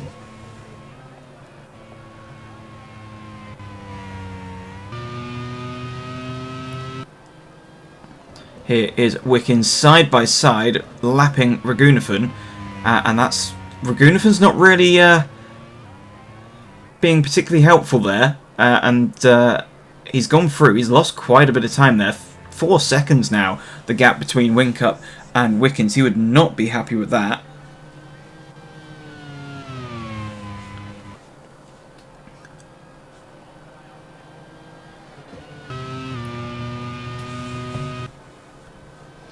See, Willpower there now has to deal with Raghunathan. So, Buemi is going to be boxing this lap, so he will not have to deal with the back marker of Raghunathan. And you can see in the background he peels off into pit lane.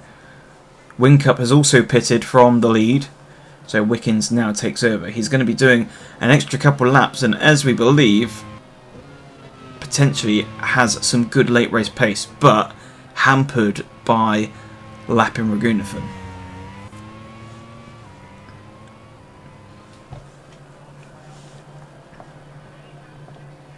More drivers in pit lane. Wingcup, Rakelmi, Buemi. So Wingcup has exited pit lane in 8th position, just behind Ericsson, but ahead of Giovinazzi. And Buemi's come out in 13th position. He's behind Albuquerque, so he's been leapfrogged by Albuquerque.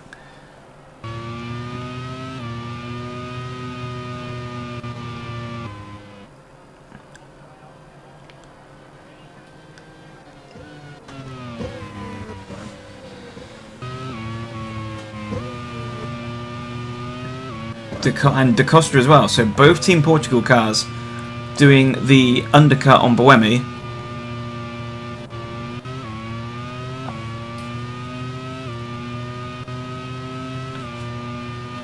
Leclerc now in,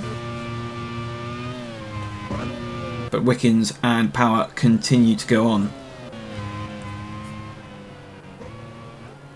Actually, Buemi's lost a lot of time to the 2 Team Portugal cars,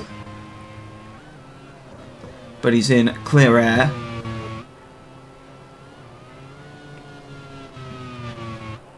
Has Lundgaard just behind.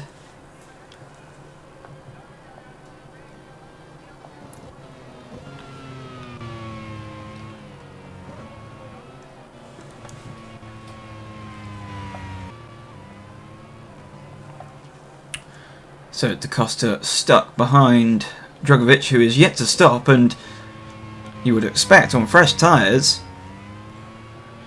for Da Costa to have got the job done there, and it seems as though Team Portugal have got a fast car, but not in a straight line. You can see how long as this is O'Ward now stuck behind briefly Carthagena, but he now peels into pit lane, and so does Wickens. Power continues on.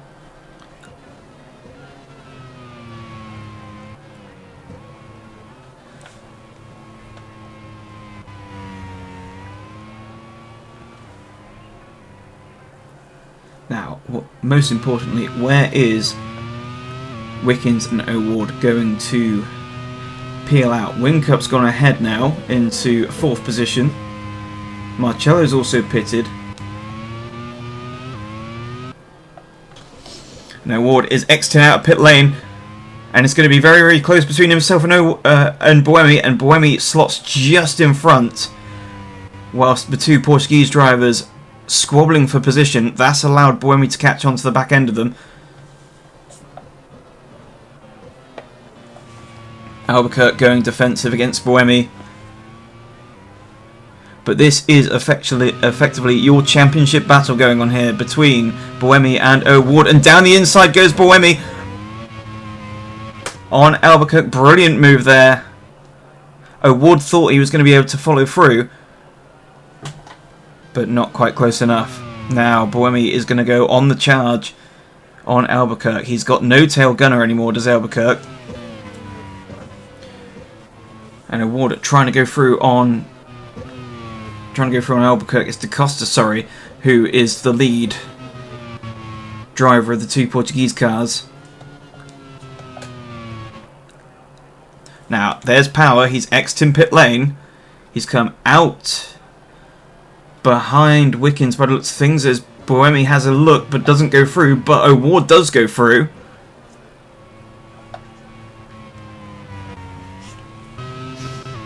Now once again glued together.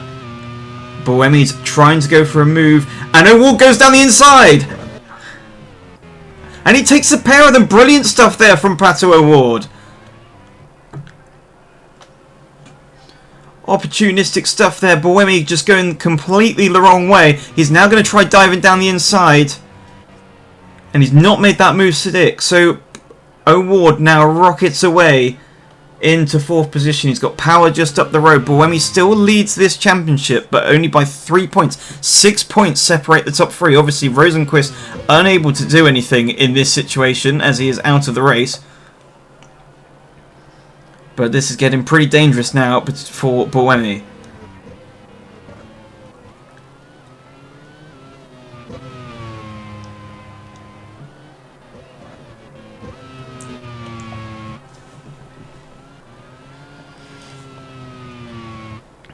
So further on down the order, Magnussen going through on Marcello, and is on the back end of Albuquerque, but Buemi still not got through on Da Costa. And Marcello back down the inside, and again he's taken the pair of them now, so he's gone down the inside of Albuquerque, and Albuquerque's struggling here.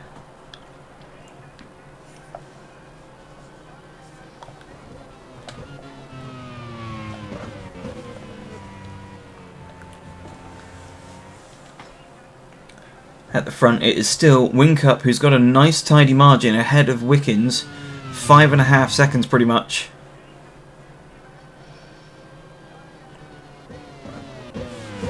And you can see puff of smoke there, as Ericsson is pretty much all down to Ericsson to see if he can try and get all by himself Team Sweden promoted, as Buemi tries to dive down the inside and does so on Da Costa. So that's 5th position for Buemi, but he's now found himself quite the way behind O'Ward. It's a tough ask if he's going to try and catch for that 4th position.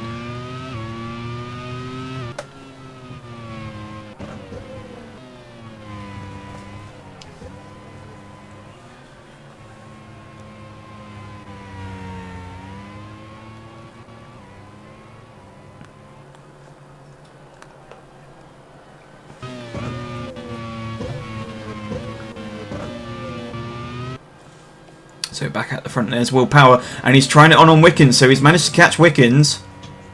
And I think Wickens was possibly wrong-footed by the Team India car, which is why the gap has come down quite drastically. Lundgaard, after pitting, he's down in 22nd position. So I don't know if they rolled the dice and carried a long strategy, or if he had to pit again for an issue, because Lundgaard is massively down the order. But here's Whincup all by himself and has driven a superb race so far. He was definitely catching Rosenqvist before he had the engine blowout, and is comfortably 6 seconds ahead of Wickens. But Wickens has got his teammate, or Whincup's teammate, of Will Power right behind him.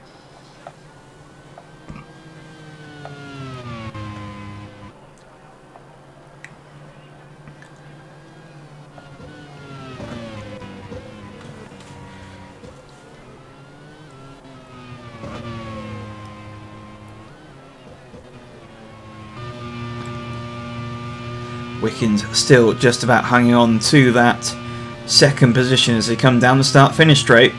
Power's going to be in the slipstream. Is he going to go and make a dive for the inside, which he is? He's going down the inside into turn 1 and through goes Power. So it's an Australia 1-2. Now, can Wickens do anything to fight back? He's still well within the slipstream. As they come down to turn 5. Power on the defensive. Wickens goes down the inside again, and that's P2. Takes the position back. Power tries to fight back, and he's going to have to do it all over again.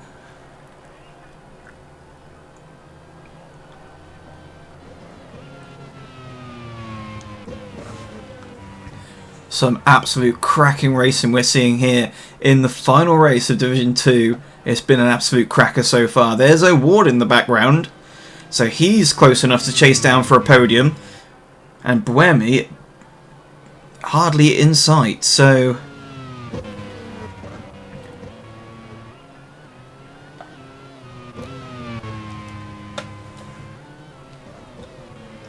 whilst the two ahead continue to squabble for position, as we can see just up ahead again, O'Ward or Power back in the slipstream of Wickens down the start-finish straight. He jinks to the inside again, and again he's going to go down the inside. We're watching O'Ward, but we really need to see what's going on up ahead, as Power back in second position, but how close, as Marcello has a little bit of a lock-up and he's actually stuck behind his teammate. But Wickens, is he in the slipstream? Is he close enough to make a move past into turn 5? I'm going to say no.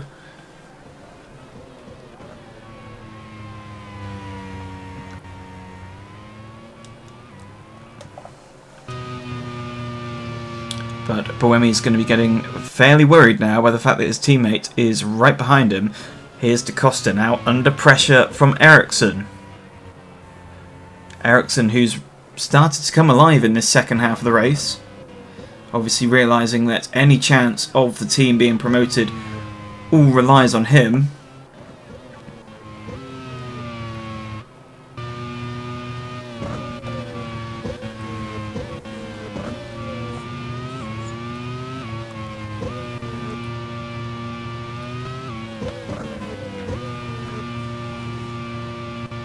On board with Felipe Albuquerque, he's got Magnussen in 11th behind him, who's also under pressure from Leclerc. And that's side by side there, and off goes Buemi! Buemi off into the barriers!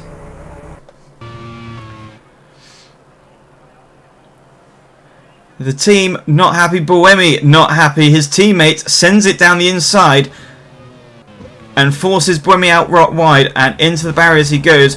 He's lost his front and rear wing. It looks as though he's still running, but that's pretty much championship out the window for Buemi.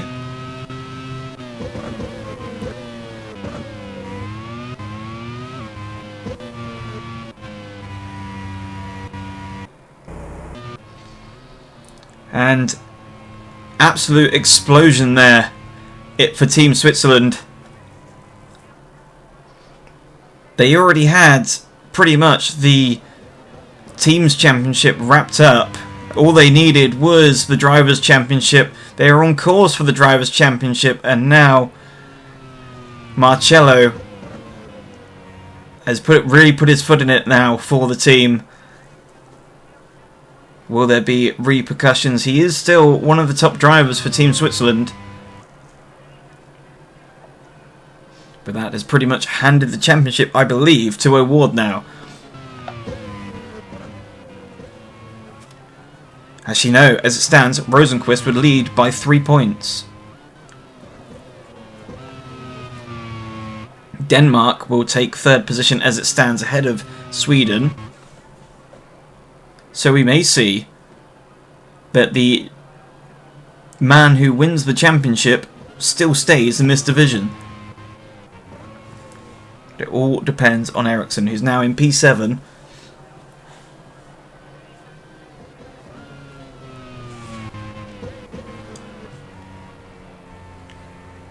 And as it stands, also, as you can see there, promotion on the cards for Team Australia. But, as you can see in the background, Wickens still with power. Power's unable to shake him.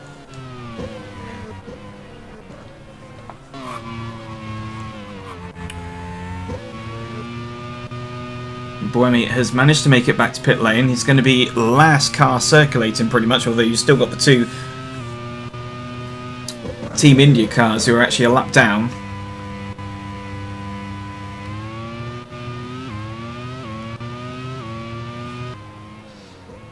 And actually, Buemi is going to go a lap down himself, so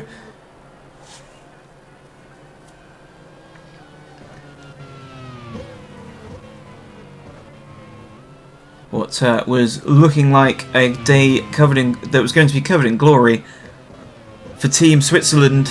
They're still going to potentially get the the Constructors' Championship, but same sort of situation for the team manager, taking the Constructors' Championship, but not the Drivers' title in the final race. That is going to go the way of either Rosenqvist and O'Ward, and that pretty much depends what O'Ward can do here.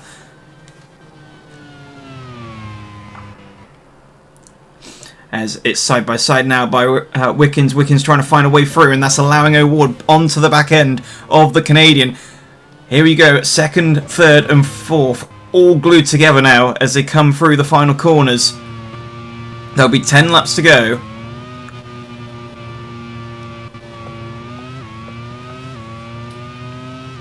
And Power getting a good getaway out of the final corner, allowing Wickens nothing to deal with into turn 1, but can Wickens stay close enough as they come through this long turn 2 and turn 3, firing it out, and it's a good getaway off the corner from Power, so Wickens will not find a way through. O'Ward, he's not close enough as well, so it's going to rumble on for another lap in this order.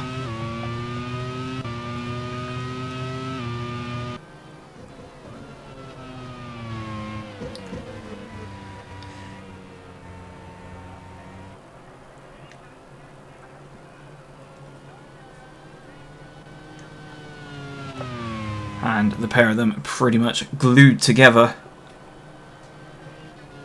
Wickens starting to lose a little bit of touch from Power. Power's trying to get away because he knows O'Ward is definitely hungry. He knows that if O'Ward wants to win this title, he's going to have to get past the pair of them. Down the start-finish straight they come one more time. O'Ward is in the slipstream. Is he going to try and have a move into turn 1? He's going to have a look. Unable to get through, and that's cost him a bit of time there. But Wickens has had a brilliant turn 2 and 3. He's right on the gearbox of Power now. As they come down to turn 5, is Wickens going to have a move? No.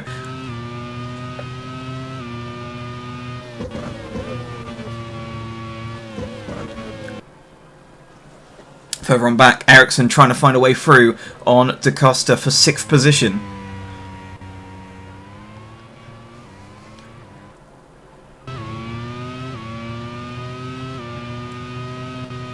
Power still very, very good through this mid-sector. He starts to drop Wickens. It seems Wickens makes all his time up in that first sector. through those long corners. Obviously, Team Canada running a little bit more downforce than Team Australia. But you'll see, as soon as they get on the loud pedal, Power just pulls a car length away from Wickens, and O'Ward not really recovered from his dive at turn 1. Further on back, that's DaCosta having to find his way past and putting himself under pressure now from Ericsson, and Ericsson goes down the inside, so that's P6 for Ericsson. Ericsson doing all he can for the team is possibly not going to be enough.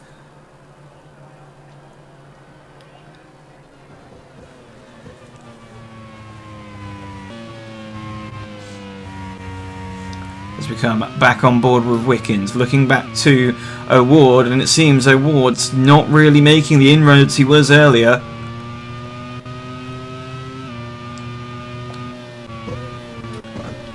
He just needs Wickens and Power to squabble for position once again if he's to have any chance to try and catch up onto the back of them.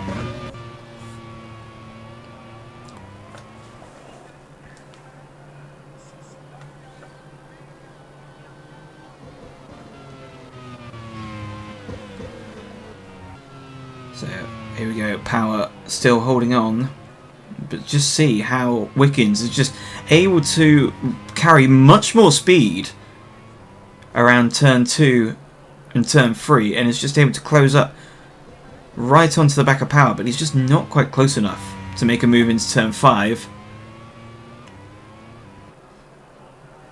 And then where you've got these start-stop slow speed corners, you see the advantage that Power has.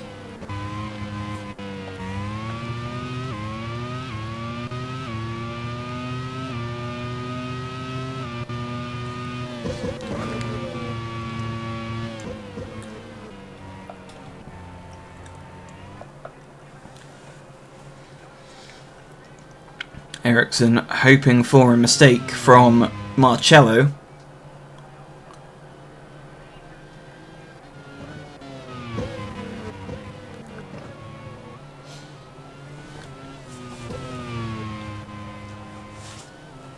As it stands, not quite enough points for promotion.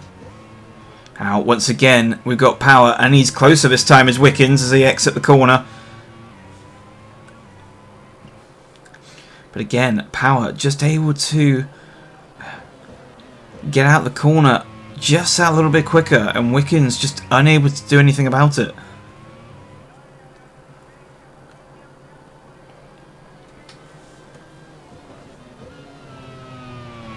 Wickens through the tight and twisty stuff, glued to the back end of Power, and then this is where Power opens up a car length or two, and you can see just how much time he makes up. It's like Wickens has stood still, and O'Ward has actually managed to close the gap slightly to Wickens now.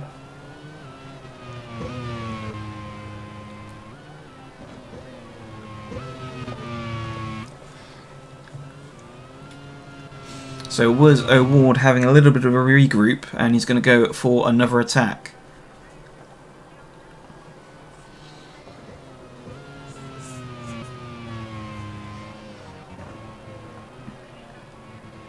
Wickens not quite as close this time round.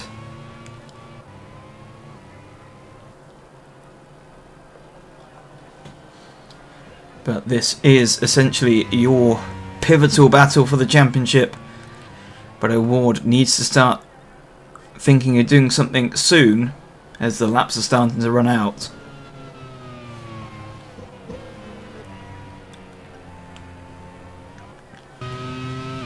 As Buemi is trying to make his way through the field.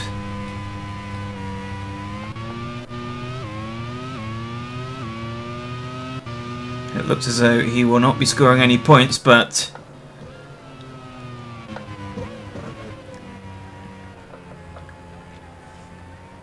finds himself behind Raghunathan. And as we've discovered all season, it may be the slowest car on the grid, but it seems to be the hardest car to get past.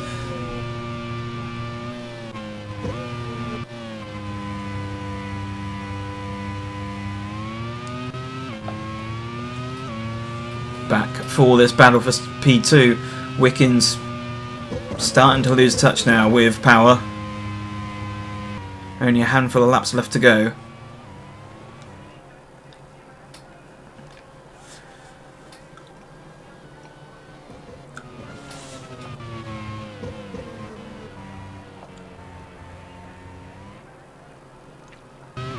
Now Ward slightly closing this gap in onto the pair of them.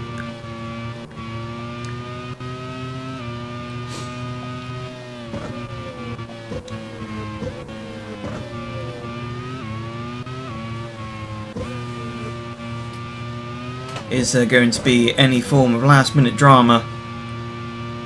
Will there be any changes to the championship? 3 to go as they come across the line, and O'Ward's making a move down the inside of Wickings. And through goes O'Ward. It's third position now for O'Ward, and he's now going to try and see if he can find a way through. He's gone ahead of Sebastian Buemi now in the championship, and is tied on points between himself and Rosenqvist.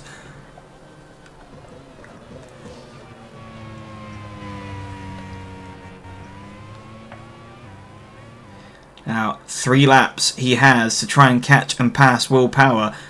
3 laps he has to win the championship.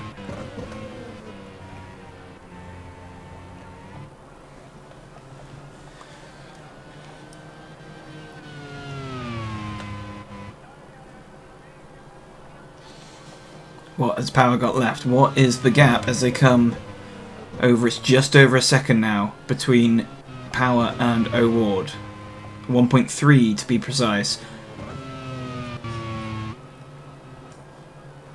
Whincup crosses the line. 2 laps remain for Whincup, and he's had a commanding lead, 8.3 seconds. We completely forgot he was in this race pretty much.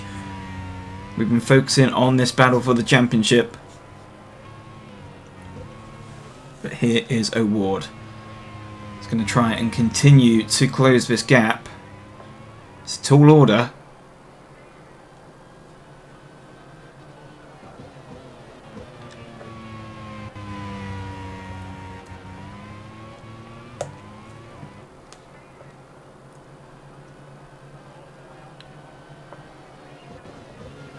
But he's going to try and maximise every corner he possibly can on this lap. Here's Fuoco in 17th position. Lapping one of the team island cars, and that's O'Ward. He's gone off! He's gone off wide, and he's lost his front wing.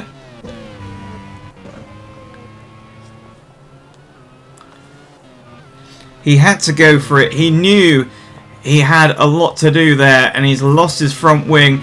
So that will mean that Felix Rosenqvist will be, in a lap's time, the Division 2 champion.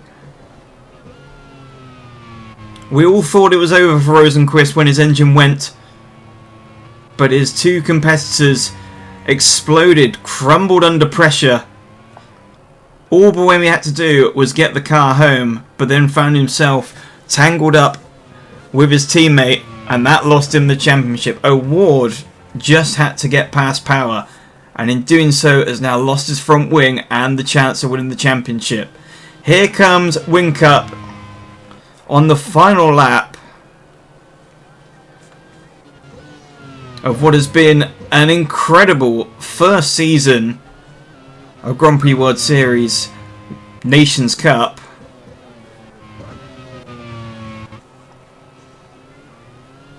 And round the final corner comes Whincup, and this will solidify with Power in P2. Whincup wins, and this will definitely mean that they get promoted into League One. Whincup across the line, and as you can see, confirmation there, Felix Rosenqvist, Drivers' Champion. I would not like to be a fly on the wall in Team Switzerland later.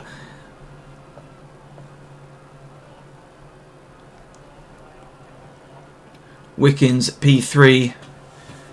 We'll see confirmation later of the states of the Constructors' Championship. I don't think, well, did Magnussen do enough? Award finished P14 in the end.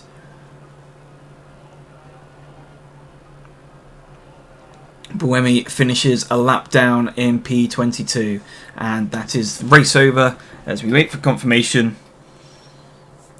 Jamie Whincup wins here ahead of teammate Will Power and Robert Wickens in third position. Raffaele Marcello was fourth ahead of Marcus Ericsson in fifth position, and Antonio Felix da Costa was sixth. Roman De Angelis came up to seventh position with Felipe Albuquerque falling down to eighth. Arthur Leclerc was ninth with Kevin Magnussen in 10th. Stefan Ricalmi was 11th with Rafael Villagomez in 12th and Nico Varone in 13th. Moving further on down the order, Pato Award was 14th with Felipe Nasr taking the final point there in 15th, Sheldon van der Linde 16th, Fuoco 17th, Fenestraz 18th, Giovinazzi 19th and Lundgaard down in 20th position.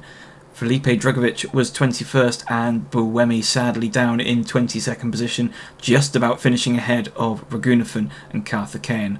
Rosenqvist retired, but he is your drivers' champion ahead of Calvin van der Linde. And I'll hand you back over to Chris to give you the full details on how the championship has panned out. Drama in Barber. What a dramatic and chaotic end that was. Felix Rosenqvist's car going up in smoke, and it was up to Sebastian Buemi to just make it home, and his teammate kind of ruined it. And then Pato Award pushed so hard and was so close. It was no cigar though, and well done to Felix Rosenqvist, who is the champion of Division 2, and we can see the standings of that now. Felix Rosenqvist 7 points ahead of Buemi is your champion. Pato Award 14 back, and then Kevin Magnussen in 4th place on 204. The Australia cars getting 1-2, fantastic drive in the feature, can't forget about that. Will Power on 183 and Jamie Whincup on 182 to end the season. Well done to them. Arthur Leclerc, bit of a forgotten race for him, in 7th place on 165. Marcello, I wonder how the Switzerland team is going to deal with that one. He's down in 163. Antonio Felix da Costa on 153. Robert Wickens 144. Philippe Albuquerque 141. Roman De Angelis 134. Christian Lundgaard for Denmark on 131. Marcus Ericsson for Sweden on 105. Antonio Giovinazzi 96. Stefan Ricalmi 88. Felipe Nasr 86. Antonio Fuoco 73. Rafael Villagomez 47. Kevin van der Linde also 47. The Argentinian cars, Fenestraz and Varone, both on 45 and 41. Leonardo Fornaroli on 34 points, and then Rafael Camara on 34. Sheldon van der Linde 34 as well. James Hinchcliffe 18. Felipe Drugovich 17 points, and then Mahavir Raghunathan on 10. And Narain Karthikeyan went the entire season without scoring a single point. And then we can see what it does for the nations for Division 2. As we can see, Switzerland are your champions on 382. Australia pulled up the gap quite good to make it only 17 back, but they're comfortably in second place on 365, promoted, along with Denmark on 335. Sweden, sadly by just 4 points, misses out. Brutal, but they can go again next year. Canada will be in the mix as well, on 296 points, 86 points behind the leaders. Portugal on 294, Mexico on 259, Monaco 253, Italy 205, Brazil 146, Argentina 88, South Africa 81, and India with 10. A lot of surprising results and a lot of interesting results, a lot of things to be expected and some things that make you scratch your head. That's what Nations Cup has been so far, especially in Division 2, and now it is Division 1's turn. Who's going to be the champion here? Will Philip Hansen keep control? Will Philip Hansen have a problem? We shall see. But what we're going to look now is that the tables for the top are that Philip Hansen is 16 ahead of Naoki Yamamoto. Simon Pagenaud with his sprint wins now only 21 back. He will need a miracle, much like Stoffel van Dorn, Scott Dixon and René Rast, but that anything can happen in this cup, as we have just seen. And we can see what the nations standings looks like for Division 1 going into the feature. New Zealand still have that somewhat comfortable buffer with Japan, 31 ahead. So it seems like they have pretty much got the title, one hand on the title. England can no longer get it. And in terms of the relegation, unless Scotland somehow get some points and work their way up. It seems like they're staring down the barrel of relegation, and Thailand might just be safe. But now it is time to look at the grid. Alex Palou for Spain is on pole. Philip Hansen, the championship leader, in second. René Rast in third. Simon Pagenaud, one of the championship contenders, in fourth. Scott Dixon in fifth. Naoki Yamamoto in sixth. Daniel Yokodeo in seventh. Robin Franz in eighth. Stoffel Vandoorne in ninth. Sebastian Bourdais in 10th. Nick Eilfeld in 11th. Nick de Vries in 12th. Shane Van Gisbergen in 13th. Kamui Kobayashi in 14th. Both the American cars, 15th and 16th. Kirkwood and Newgarden. And then we've got Charles Wirtz in 17th, Ella Lloyd 18th, James Collado 19th, Paul de Rest 20th, Alex Dunn 21st with Max Hart 22nd, Elfyn Evans 23rd, Jack Aitken 24th, Sandy Stuvik 25th, and Natalie Liwata-Navarro in 26th. And for the very final race of the season, over to you, Ryan Ferris. It's final race of the season here, championship decider here in Barber Motorsports Park. For Division 1, it's Alex Palou on pole from championship leader Philip Hansen, and as the lights go out, we will see who will be our champion at the end of 42 laps. Here we go, and it's a bad getaway there from Hansen. Rast has gone through up into second position, but has now gone back down the order, and it's a good getaway from Pagenaud. Hansen's just about managed to wrestle his way back into third position. Wirtz already off and with a broken front wing. And already the battle is started for this championship. And there is Vandoorne with a very harsh move down the inside of Dixon. And that's Wirtz off. So what has happened there? He's lost his front wing. So he's already going fairly slowly. And does he get collected by anyone? Yes, he gets hit off by what looks to be Ella Lloyd.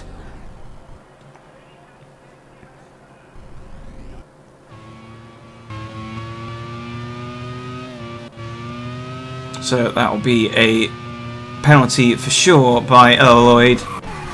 Or for Ella Lloyd. And out goes Charles Wirtz, who has shown some promise since he's joined the team this season. He's just got to find a little bit of consistency. But back at the front, Stoffel Vandoorne, interestingly enough, has been given a 10-second penalty.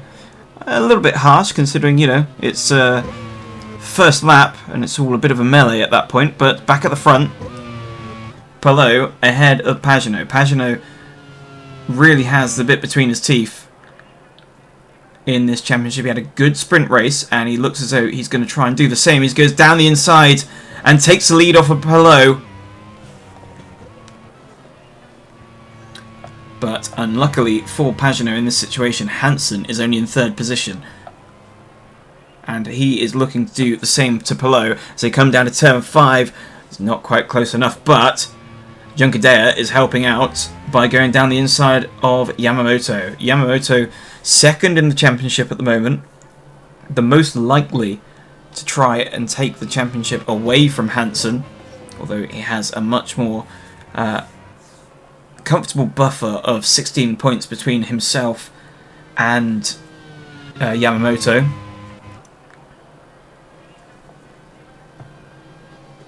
But we will see how this all pans out. Here's Vandoorne trying to have a look down the inside of Rast.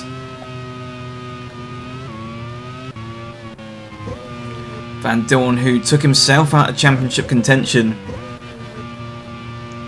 in the sprint race. He'd had a brilliant season up until that point, having missed the first 3 races of the season. Rast down the inside of Yamamoto, but that's not going to work.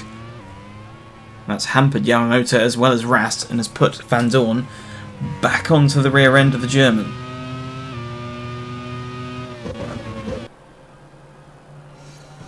So there's Rast all over the back end of Yamamoto. Further on back, that's Bourdais going down the inside of Dixon.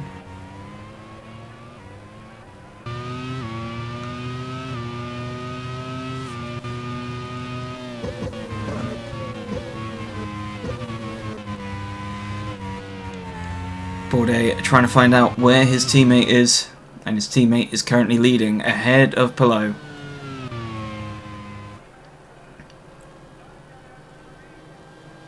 And Junkadea is actually catching up onto the back end of Hansen.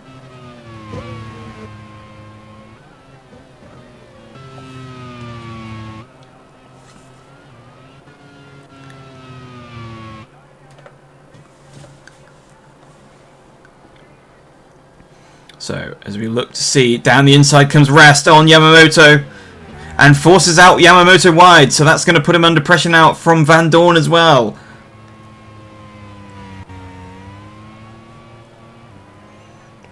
This is a critical period as Hansen now dives down the inside of Palou and takes second position. Here comes Van Dorn and he's gone down the inside of Yamamoto.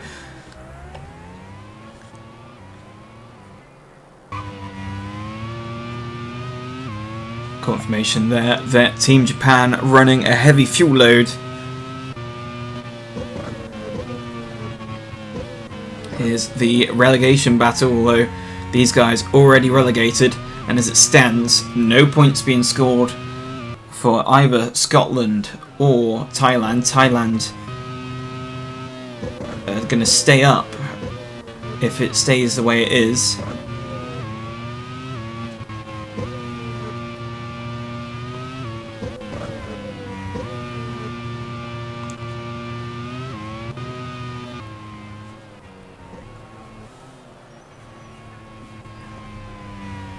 Back at the front, it's Pagenaud, who's now being closed down now by Hansen.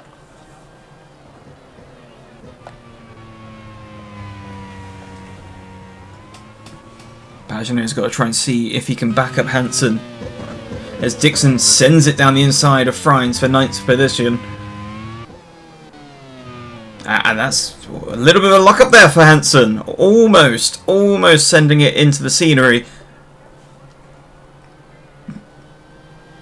But that would have certainly hurt his tyres. That's put him back under pressure from Alex Palou, and he's lost nearly a full second. But here is your live championship, and as it stands, Hansen still 16-second advantage to P2, but this time P2 is Pagenaud.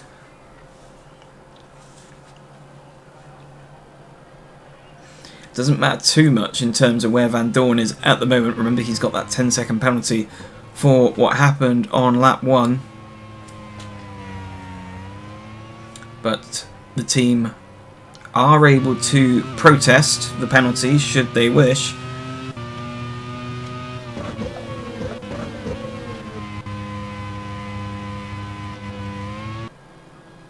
And here's Bourdais sending it down the inside of Yamamoto, so another position lost for Yamamoto.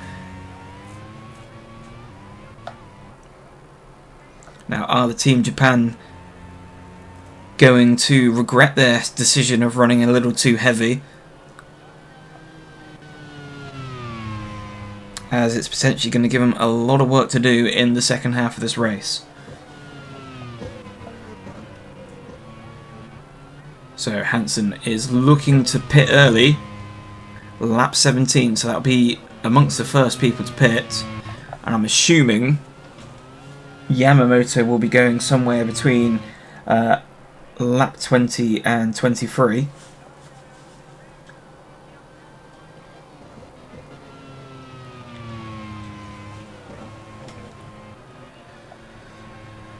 Hansen has had a bit of a regroup now. He's just about pulling away slightly from Palou, and Junkadea still a few car lengths away from Palou. Rast, you can see in the background in no man's land ahead of Van Dorn.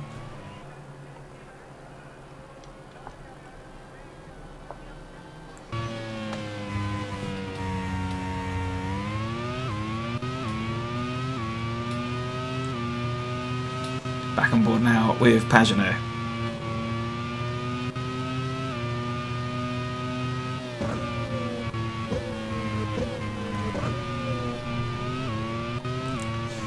Now, the issue that Hansen may have if he pits early is traffic.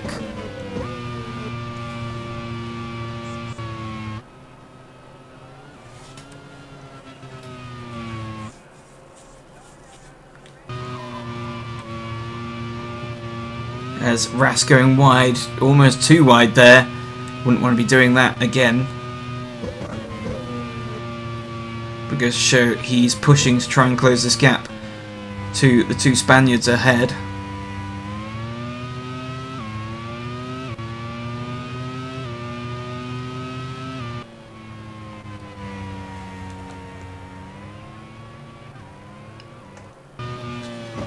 So Yamamoto now coming down the inside. Actually, no, it's Kobayashi going past Yamamoto. So Kobayashi, very much like Buemi and Marcello in the last race, not helping out his teammate at all. And there's a big trail of cars appearing behind Yamamoto.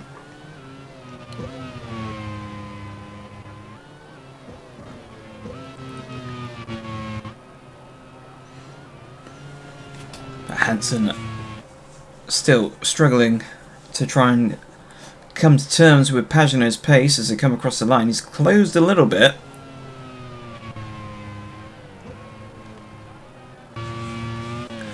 But Pagenaud seems fairly comfortable in this current position. Palou is pitting late, so shows there's a fair amount of pace as Ella Lloyd goes down or tries to go down the inside of her teammate, Elvin Evans. And you've got Lee Watanabe and Stuvik, the last cars on track. As it stands at the moment, no sign of Team Scotland in the points. Although, interestingly, there is some debate going on, as you can see there, confirmation on whether or not Thailand will stay in the championship and whether Sweden will be promoted as a result of Rosenqvist and him winning the championship. That's a lock up there for Pagenaud. Bit of a heart in mouth moment there because that was nearly a front wing lost.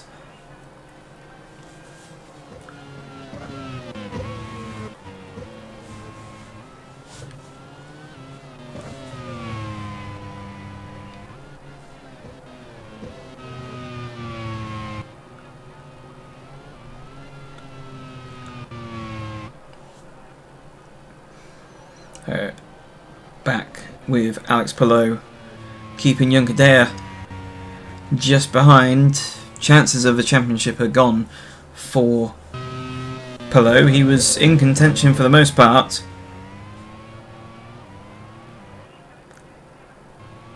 That was Freins going through on Yamamoto, so Yamamoto now down to 11th position. And it definitely seems as though the team have made the wrong decision in their strategy. By the time it actually comes to the pit window, he's going to be quite a way down the field and no chance to fight back for this championship. It would require a bit of a miracle up front. But as we saw in the League 2 championship, anything can happen. And it usually does. So as we see there, Yamamoto will drop to 30 points behind Hansen as it stands.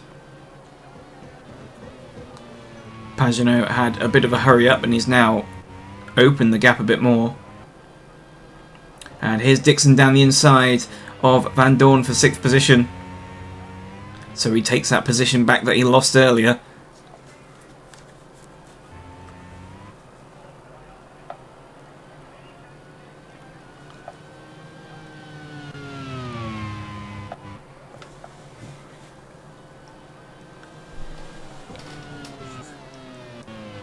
And that's De Resta with a massive lock up there.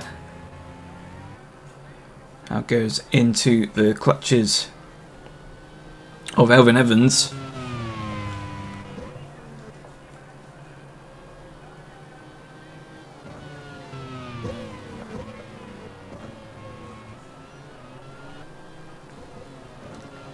Still 3rd position, Alex Palou. As we know, running a heavier fuel load than Hansen ahead, so potentially it could have a little bit more pace to Hansen in the second half of the race.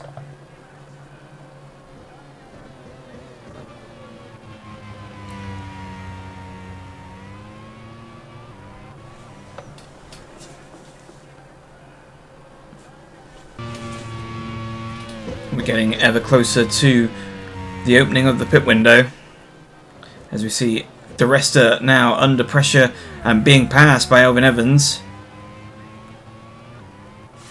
And that's not going to help at all in their chances of promotion. It was looking very slim.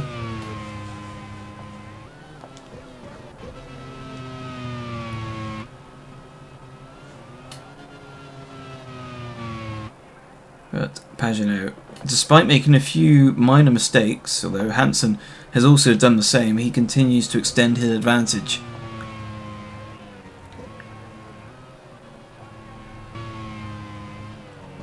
Despite running a slightly heavier fuel load, so that suggests to me that Hansen may not have the pace come the second stint.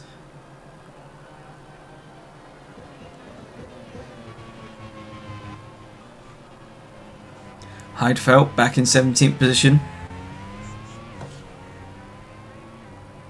One of the older drivers in the championship.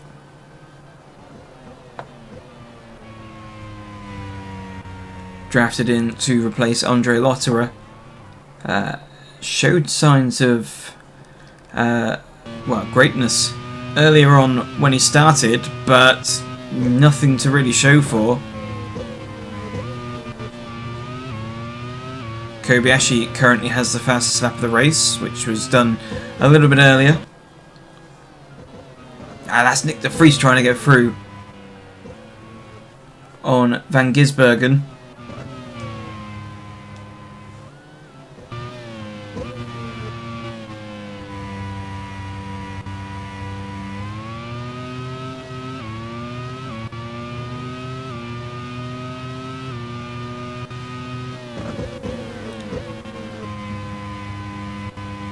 Still, as we get closer to this pit window, that's when it starts to shake things up. René Rast now has caught up onto the back end of the two Spanish cars, so earlier he was in complete no man's land, but he's managed to close that gap.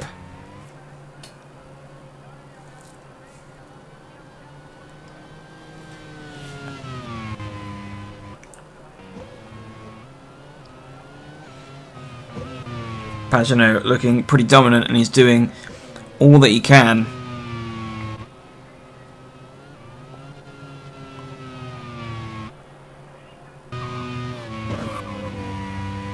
Lloyd with a little bit of a lock up there. That's put him under pressure, or put her under pressure, sorry, from De Resta. Obviously, not that it matters, as she is disqualified as a result of the collision with Charles Wirtz.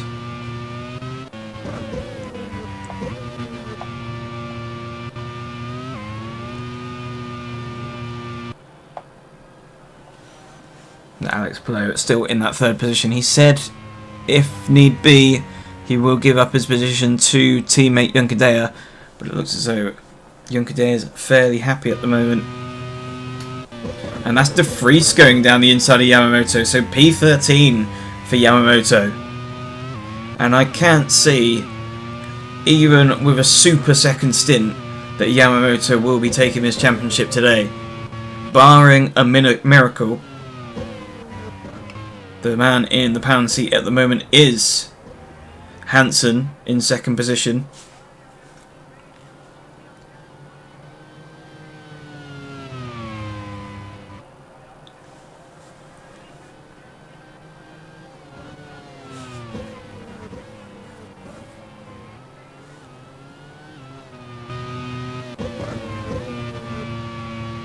So Alex Palou still 5.5 seconds, or just shy of 5.5 seconds from Hansen.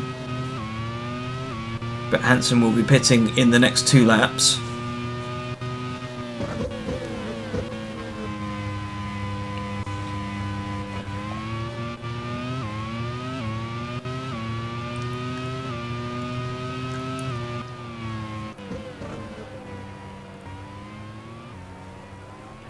Kobayashi there in 9th position. He's chasing after Bourdais. Bourdais, who seems to be making some moves earlier on, has kind of stalled out a bit there in 8th position.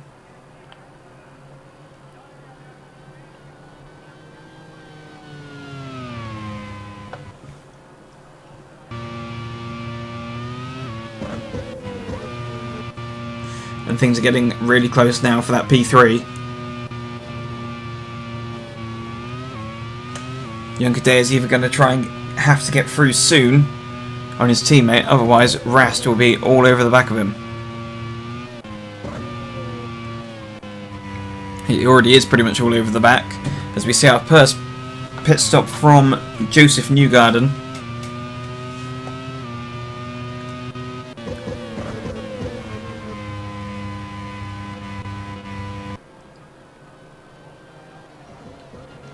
So we expect to see Hansen in either at the end of this lap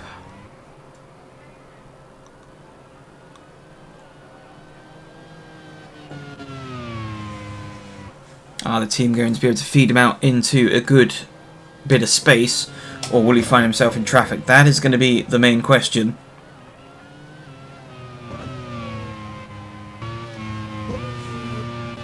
Because the undercut only really works if you have the space to do so. And indeed, he is boxing this lap.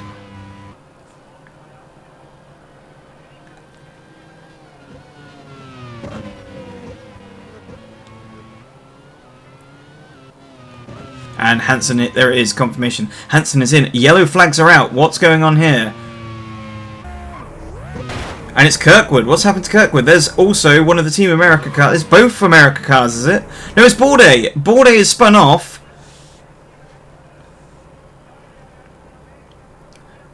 And Kirkwood, I don't know what was going on with Kirkwood there.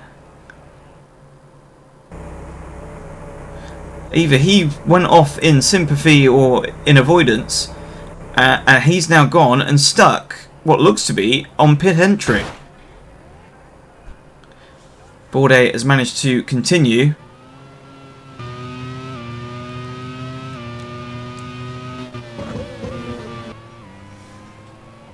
So after all that, we didn't quite see where Hansen filtered out. I think he's outside the top 15.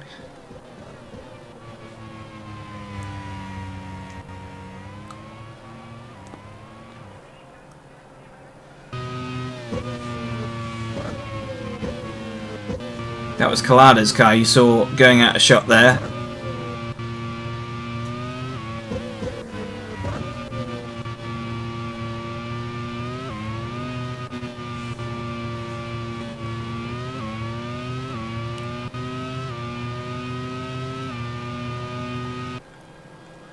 So here's Hansen. He's trying to find a way through. There's a lot of traffic for him to deal with. Down in 18th position at the moment. Stuck behind Jack Aitken, who looks as though for a moment there, yeah, he is going to pit lane.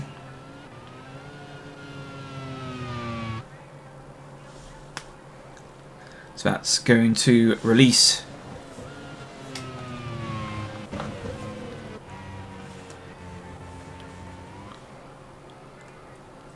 Hansen for a bit, although I think he's got to rest it just up ahead.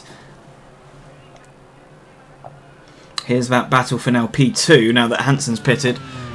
Pagenaud with a nice comfortable margin ahead of these guys.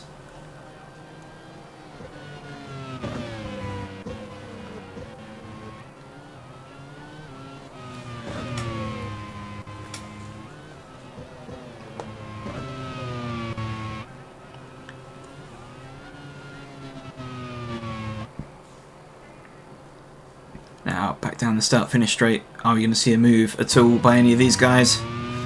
Doesn't look to be the case. Here's Ella Lloyd down in 23rd position. Little bit of a mistake there, possibly. But things are definitely starting to heat up for that second position.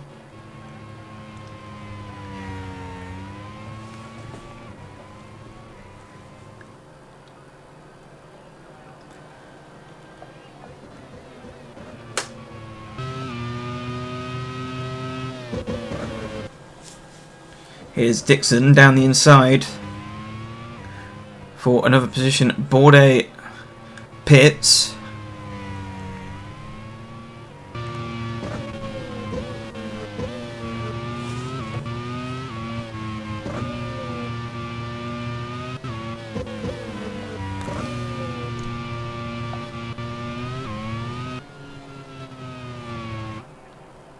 As you can see, Bourdais is going to exit pit lane just as his teammate Pagenaud is coming down the start-finish straight, but in theory, Bourdais on fresh rubber should be able to drive away from Pagenaud.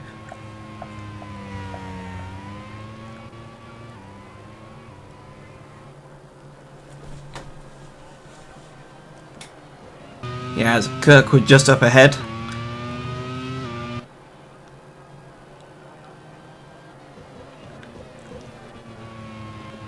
So Hansen has now pulled his way up into what will be 12th position. Indeed, that is 12th position. Dealing with the traffic, he's got Evans just up ahead of him.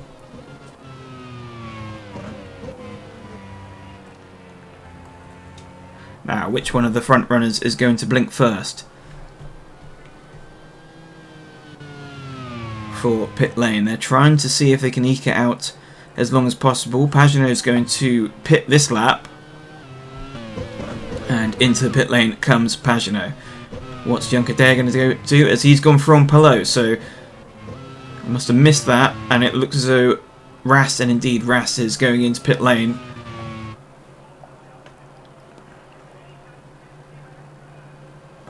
Now he, for sure, will get the undercut on these two.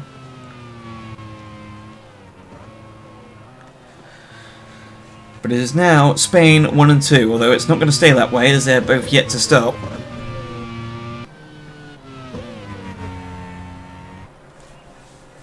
This promotes Yamamoto up into 6th position.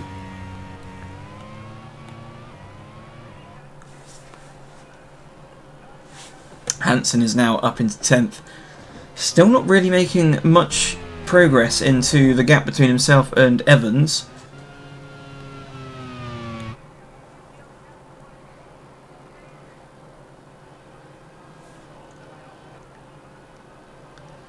So here is your leaders, Juncker-Dare and Palou.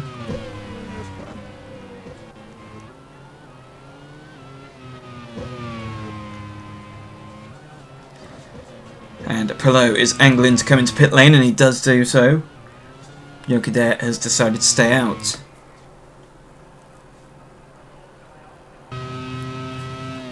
Here's Pagenaud trying to find a way through on Alex Dunn. So Palou pits and Pagenaud trying to still find a way from Dunn. Dunn goes into pit lane. So Hansen now finds his way as he comes down the start-finish straight. And he is not too far away from Pagenaud, but 4th position at the moment. Juncker-Dare and Yamamoto, the two drivers who are yet to stop, just up ahead.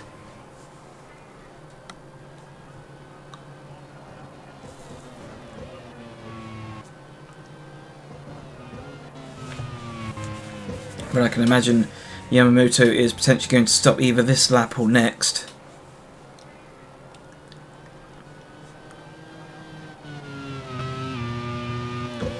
Here's Newgarden under pressure now from Kobayashi. 9th place for the Japanese driver.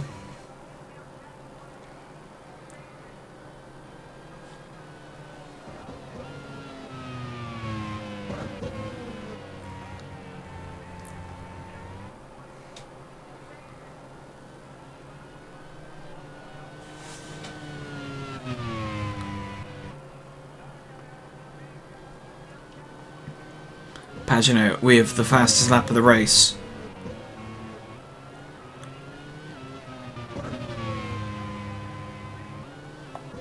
So Yamamoto now pits, so he drops down the order and it is now normal service resumed. Pagenaud first, Hansen second, and Juncker-Dare has just exited pit lane in 3rd position ahead of Palou. So Palou, having stopped a lap earlier, we see a move there for Heidfeld on Collado.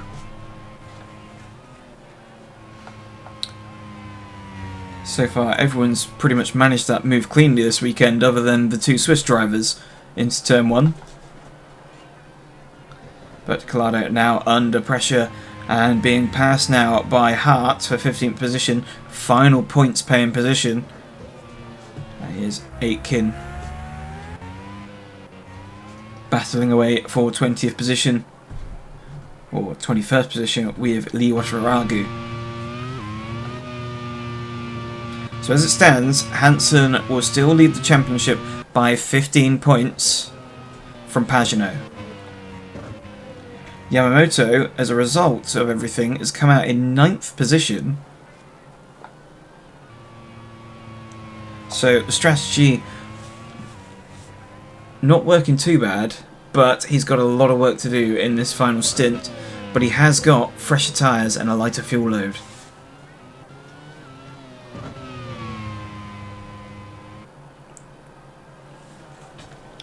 Here's Alex Dunn challenging for position. As I say, both Team Thailand and Scotland are not scoring points, so it will stay as it is. And you will see Scotland, Ireland and Wales all being relegated.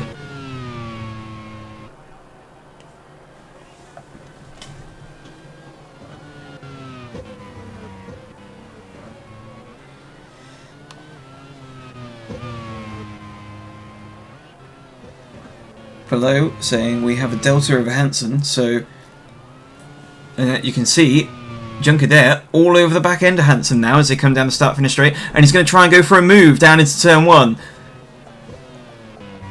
and he does so and gets the job done. Hansen relegated back to 3rd position, and it seems as though they've got a tyre delta and there's no drive there for Alex Dunn, so Dunn is going to have to retire the car. Rast isn't too far away behind either, so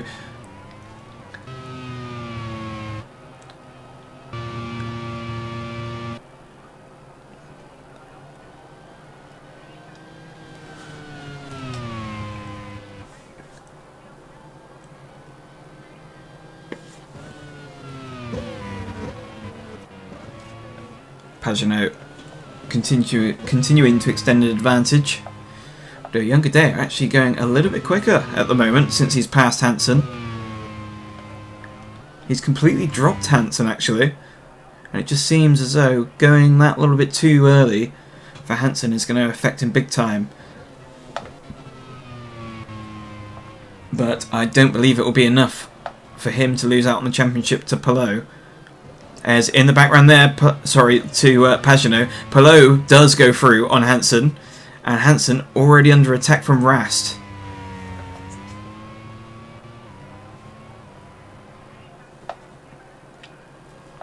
So as they come down, he's on the defensive, but Rast dives down the inside, and that's P5 now. He has been relegated to for Hansen.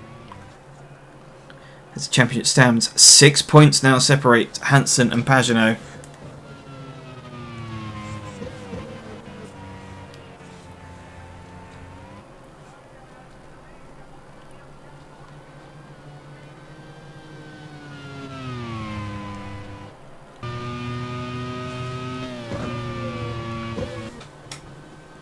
And Newgarden now tries to send it down the inside of Van Gisbergen, and they go side by side all the way through. Van Gisbergen's going to try and hold on to this one, as they're still side by side.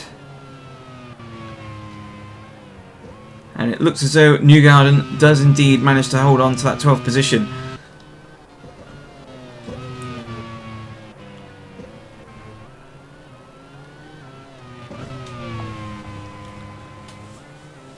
Here's Max Hart on for 2 points, but sadly for him, he will find himself relegated to Division 2.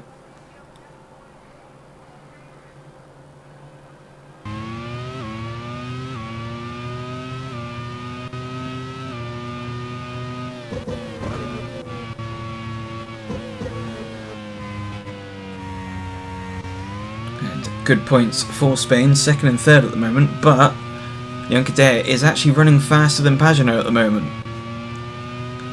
He's taken a 2nd out of Pagenaud since we last checked in with them.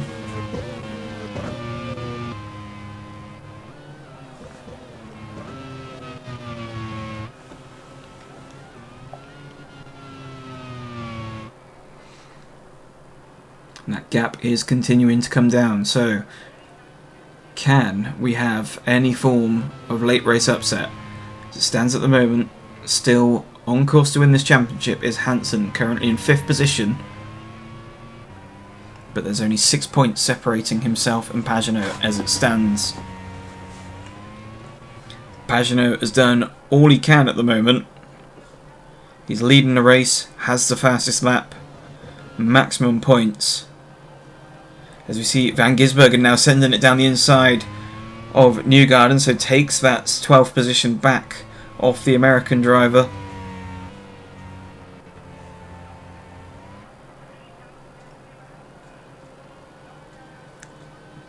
And back down the inside comes Newgarden. This is a great scrap between the pair of them.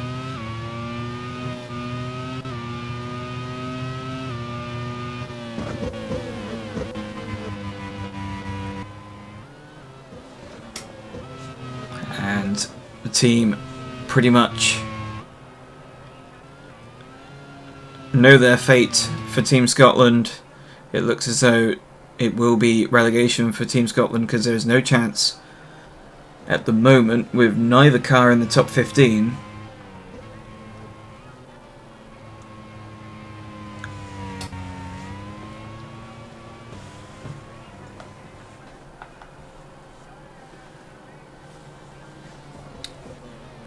Dixon, the next car, is closing ever so slowly on Hansen, but I feel not enough as Heidfeld tries it down the inside of Evans for 15th position and the final points paying position.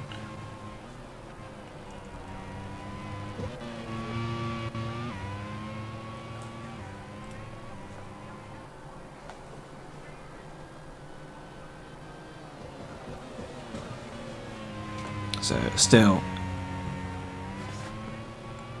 a big ask for Team Scotland.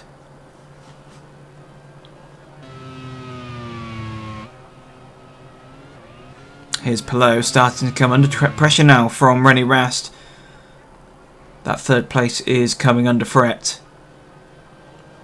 And you can see in the background, there is Dixon, who is gradually closing that gap between himself and Hansen.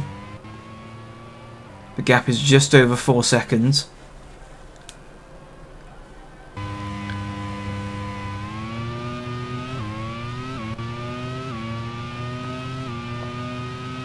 Meanwhile, Yamamoto, who's gone for as Gisbergen goes down the inside of Newgarden and forces him out wide. He's lost his front wing and then a unsafe rejoin by the looks of things. Here you go, down the inside.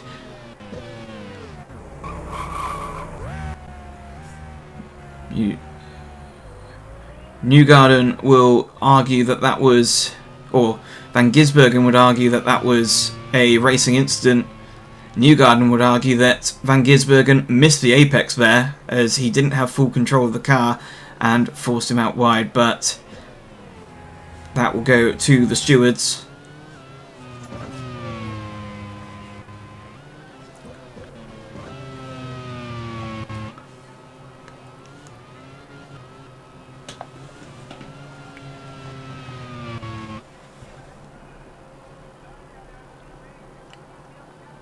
Meanwhile, we continue to look at Hansen.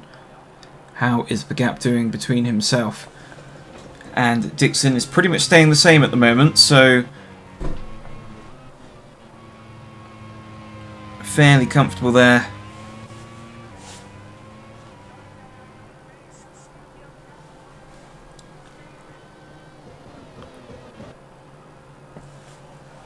For Hansen, but Palou still coming under pressure from Rast for that final position on the podium. Rast may have missed out on the championship. It all kind of fell away from him in the latter stages of the season, but he still wants to try and end the season on a high and taking that final podium position away. Here is your leader Pagenaud, who's managed to respond to Juncadella.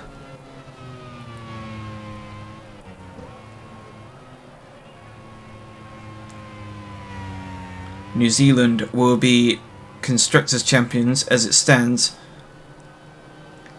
And Here is Evans still holding on to that P14 ahead of Heidfeld.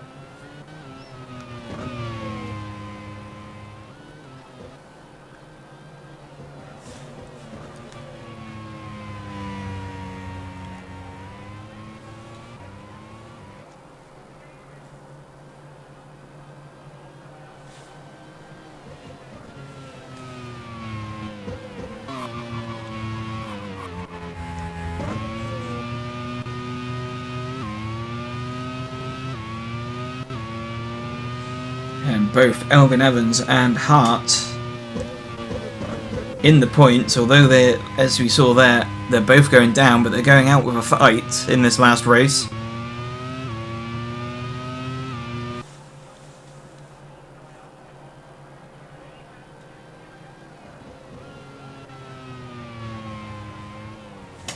And Pagano is definitely responding now to Juncadella, showing that he's definitely got the pace, and he was just bringing those tyres in nice and easy at the start of this stint. Here's Palou still under pressure as they come out of turn 3, and this could be a move here for Ras. He's tucked up into the slipstream, he's going to pull out and go down the inside, and Ras takes that position away from Palou.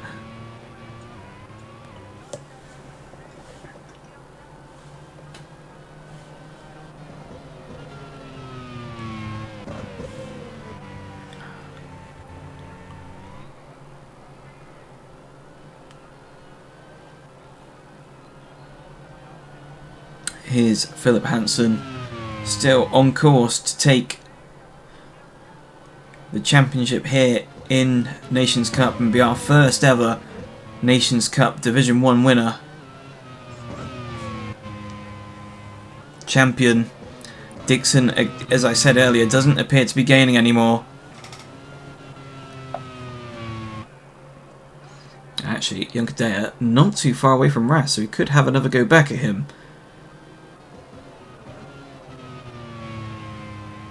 Sorry, Palou actually. But nah, from that point there, it seems as though Rast has got the measure over Palou. Unless he makes a mistake, he should be just about okay in that P3. Nick Heidfeld having a go down the inside of Evans, but Evans still continues to hold on to that 14th position.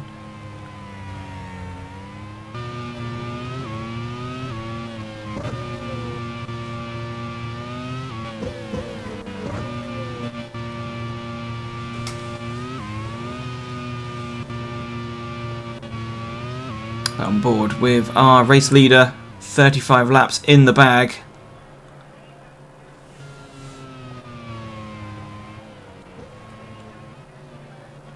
So 7 laps remain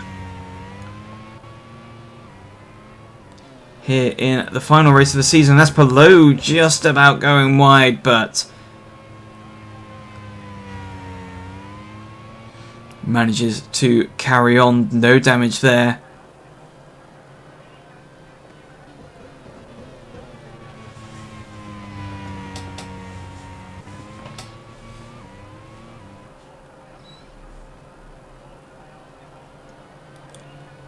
But as it looks fairly clean sailing,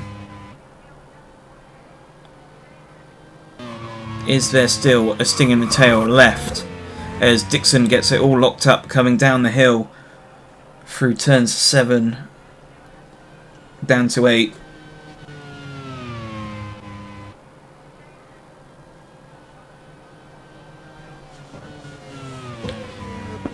Can this already dramatic championship serve up any last minute drama, much like it did in the Division 2?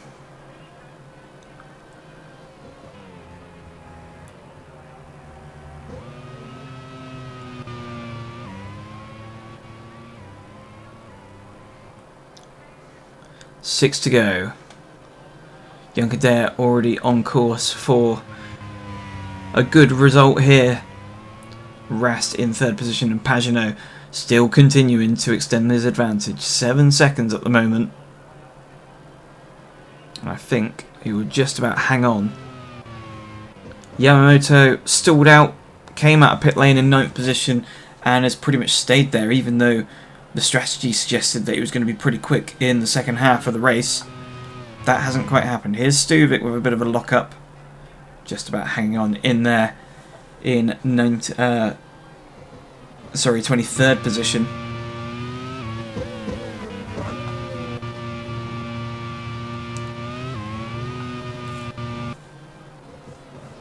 And Lee Wataragu under pressure now from Newgarden. Right, actually, no, that's further on up. That's Kirkwood. So both Team America cars having a poor showing at their home Grand Prix.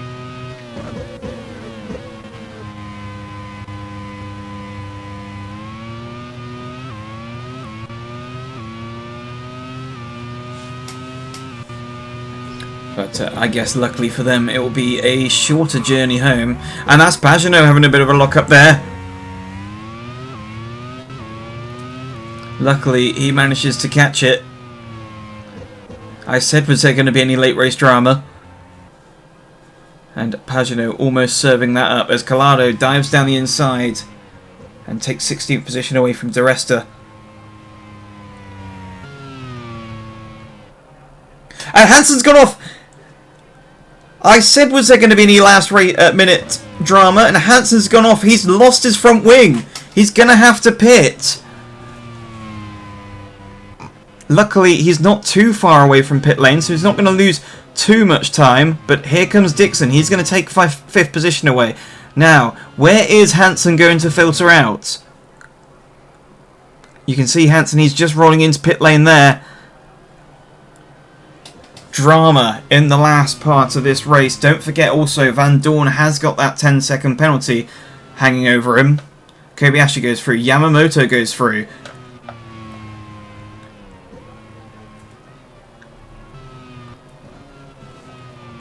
There goes De Vries. And Hansen, he's just trundling down pit lane at the moment. It's 12th position at the moment for Hansen. And he comes out just behind Hart and Evans, so he's going to be between Evans and Heidfeld, and there you can see 14th position. He needs P11 or P12 for fastest lap. Fastest lap is definitely doable. He's got very light fuel and fresh tyres, so he's just got to get past Evans, which he's wasting no time in trying to do.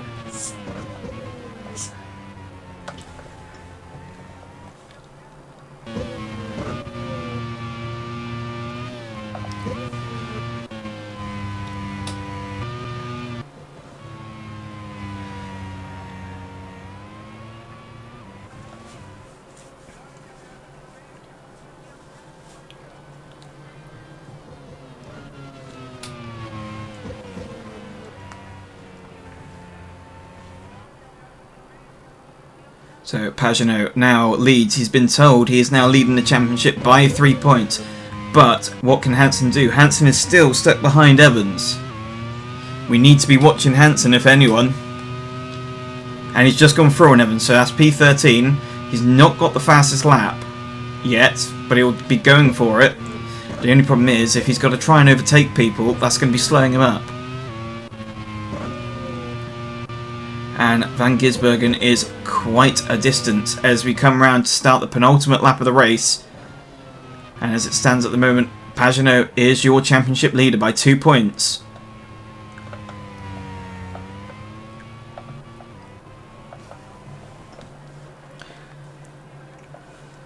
Hansen, all he had to do was just coast round in that 5th position, and here he comes. He's coming down the inside. Does he know?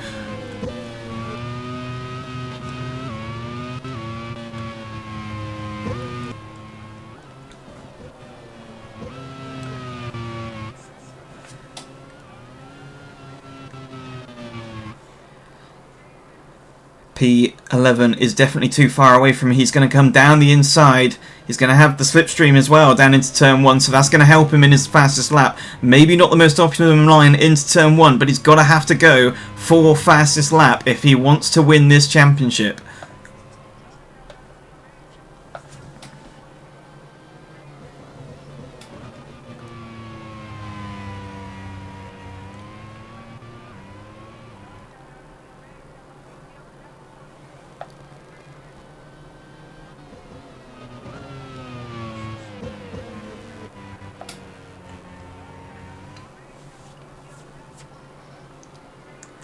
on his way. Here is Hansen. He's definitely gapped Hart, and he's pretty much on course for a fastest lap for sure. Unless what Pagenaud did in the early parts of the race was something astonishing, the fact that Hansen's on a lighter fuel load is going to help him in this situation.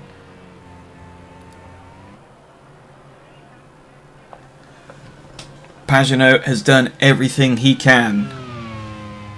Shades of Interlagos 2008.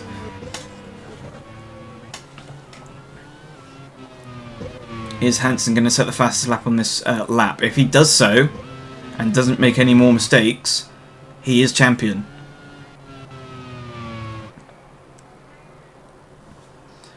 But across the line, we wait. Pagenaud wins, and as it stands at the moment, leads the championship. But we wait for Hansen. Does he set the fastest lap on the final lap? The rest of the field comes through. That's Juncker. Here's Hansen as we look to him. And surely Hansen has set the fastest lap on this lap. He is really pushing.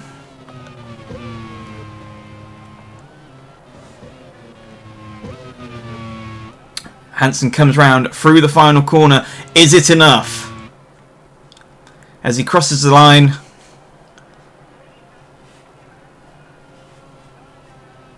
It wasn't enough, so Pagenaud wins the championship.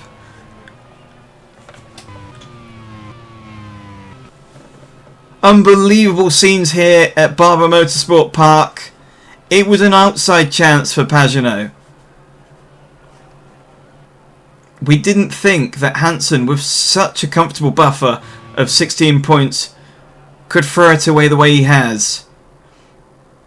But there we go, confirmation. Simon Pagenaud wins here at Barber Motorsport Park with the fastest lap as well, and is your new Division 1 champion ahead of Daniel Juncker, René Rast, Alex Palou, Scott Dixon, Kamui Kobayashi. Yamamoto managed to get up into 7th in the end with Robin Freins and that penalty for Van Dorn for early on in the race. Nick de Vries was 10th with Van Gisbergen in 11th, Philip Hansen 12th and Max Hart in 13th. Elvin Evans finishes 14th and scores a couple of points as the team goes down into Division 2, with Nick Heidfeld stealing the final point there in 15th and James Clado in 16th. Paul Di Resto is 17th. They'll also be relegated. Sebastian Bourdais managed to come back to 18th with Cal Kirkwood in 19th. Lee Wataragu was 20th. Jack Aitken 21st. Sandy Stuvik 22nd and Joseph Newgarden 23rd. We go into the retirements of Alex Dunn, Charles Wirtz and disqualification for Ella Lloyd. Now, what absolute drama we had today for the final race of the season. We look forward to seeing you back again when we start for Season 2, and I leave you to finish off with Chris. Just 1 point. How crazy. The amount of races there are in the season, the amount of sprints there are in the season, comes down to 1 point. It's absolutely fantastic. Philip Hansen, though, you could argue it's a bottle, but Simon Pagenaud put himself where he had to be in both the sprint and the feature. Philip Hansen did that in Mexico City, the first person to do a sprint and feature at the same event. Simon Pagenaud just did exactly the same here, and it's got him the championship. Well done to him. The team boss at France can be very ecstatic with that. And like I said earlier, things where you can scratch your head. Philip Hansen, that's a very gut-wrenching result. But now we can look at the standings once and for all for Division 1. Simon Pagenaud on 214, just one ahead of the Englishman Philip Hansen. Naoki Yamamoto, without a single race win, sprint or feature across the entire season, only 12 behind. What a great level of consistency considering. René Rast in 4th for Germany on 200 points. Scott Dixon for New Zealand 195. Stoffel Van Dorn, what could have been if he started the season from the very beginning, on 193. Alex Palou for Spain on 188. Shane Van Gisbergen on 176. Kamui Kobayashi 136 points. Nick de Vries for the Netherlands in 126. Daniel Juncker for Spain 121. Sandy Stuvik for Thailand with some good results in the season in the midway section, but kind of trailed off on 120. Joseph Newgarden an interesting season for the United States on 112 Robin Franz on 95 points, Paul Di Resto with an admirable effort for Scotland on 94 points, Sebastian Bourdais on 80, Alex Dell on 80 as well, James Cardo 72, Carl Larson 68, Dries Van Toor on 54, Elfyn Evans on 51, Andre Lotterer on 45, Jack Aitken 44, Max Hart 43, Natalie Lieberton Navarro on 32, Ella Lloyd on 29 points, Charles Witt 23 points, quite promising end to the season for him. And now we can see what the nation standings looks like once and for all for Division 1. New Zealand are the champions on 371 points. Japan on 343, Spain on 309, there's your top 3. France on 294, just edging over England on 285, Germany on 274, Belgium very close on 271, the Netherlands 224, USA on 180, Thailand 152, and then the 3 teams that are officially relegated: Scotland 138, Ireland 123, and Wales on 80 points. So that is season 1 in the books. New Zealand Nations Champion for Division 1, Switzerland Nations Champion Divisions 2, Drivers Champs in Rosenqvist, and of course Simon Pagenaud. What valiant efforts from all 4 of them. Some fantastic moments of the season, and it's been such a great ride to present this and to create this for you guys, and I hope that you've really enjoyed this season. And of course thank you to Ryan Ferris for doing the commentary for this, and of course thank you to every manager for putting in their time and efforts to make sure that their teams do well or bad, and thank you for everyone with the patience and attention span to watch these long broadcasts. I just hope you all enjoyed them, and yeah, season 2 will soon be upon us. Of course, we've still got the non-championship fun event at Birmingham Super Prix. I can't quite confirm when that'll be, but probably in a 2 weeks' time. But yes, I have been Chris Kavanagh, your host. Ryan has been your commentator, and for the final time playing Michelin Club by Valtis, this is the Nations Cup signing off.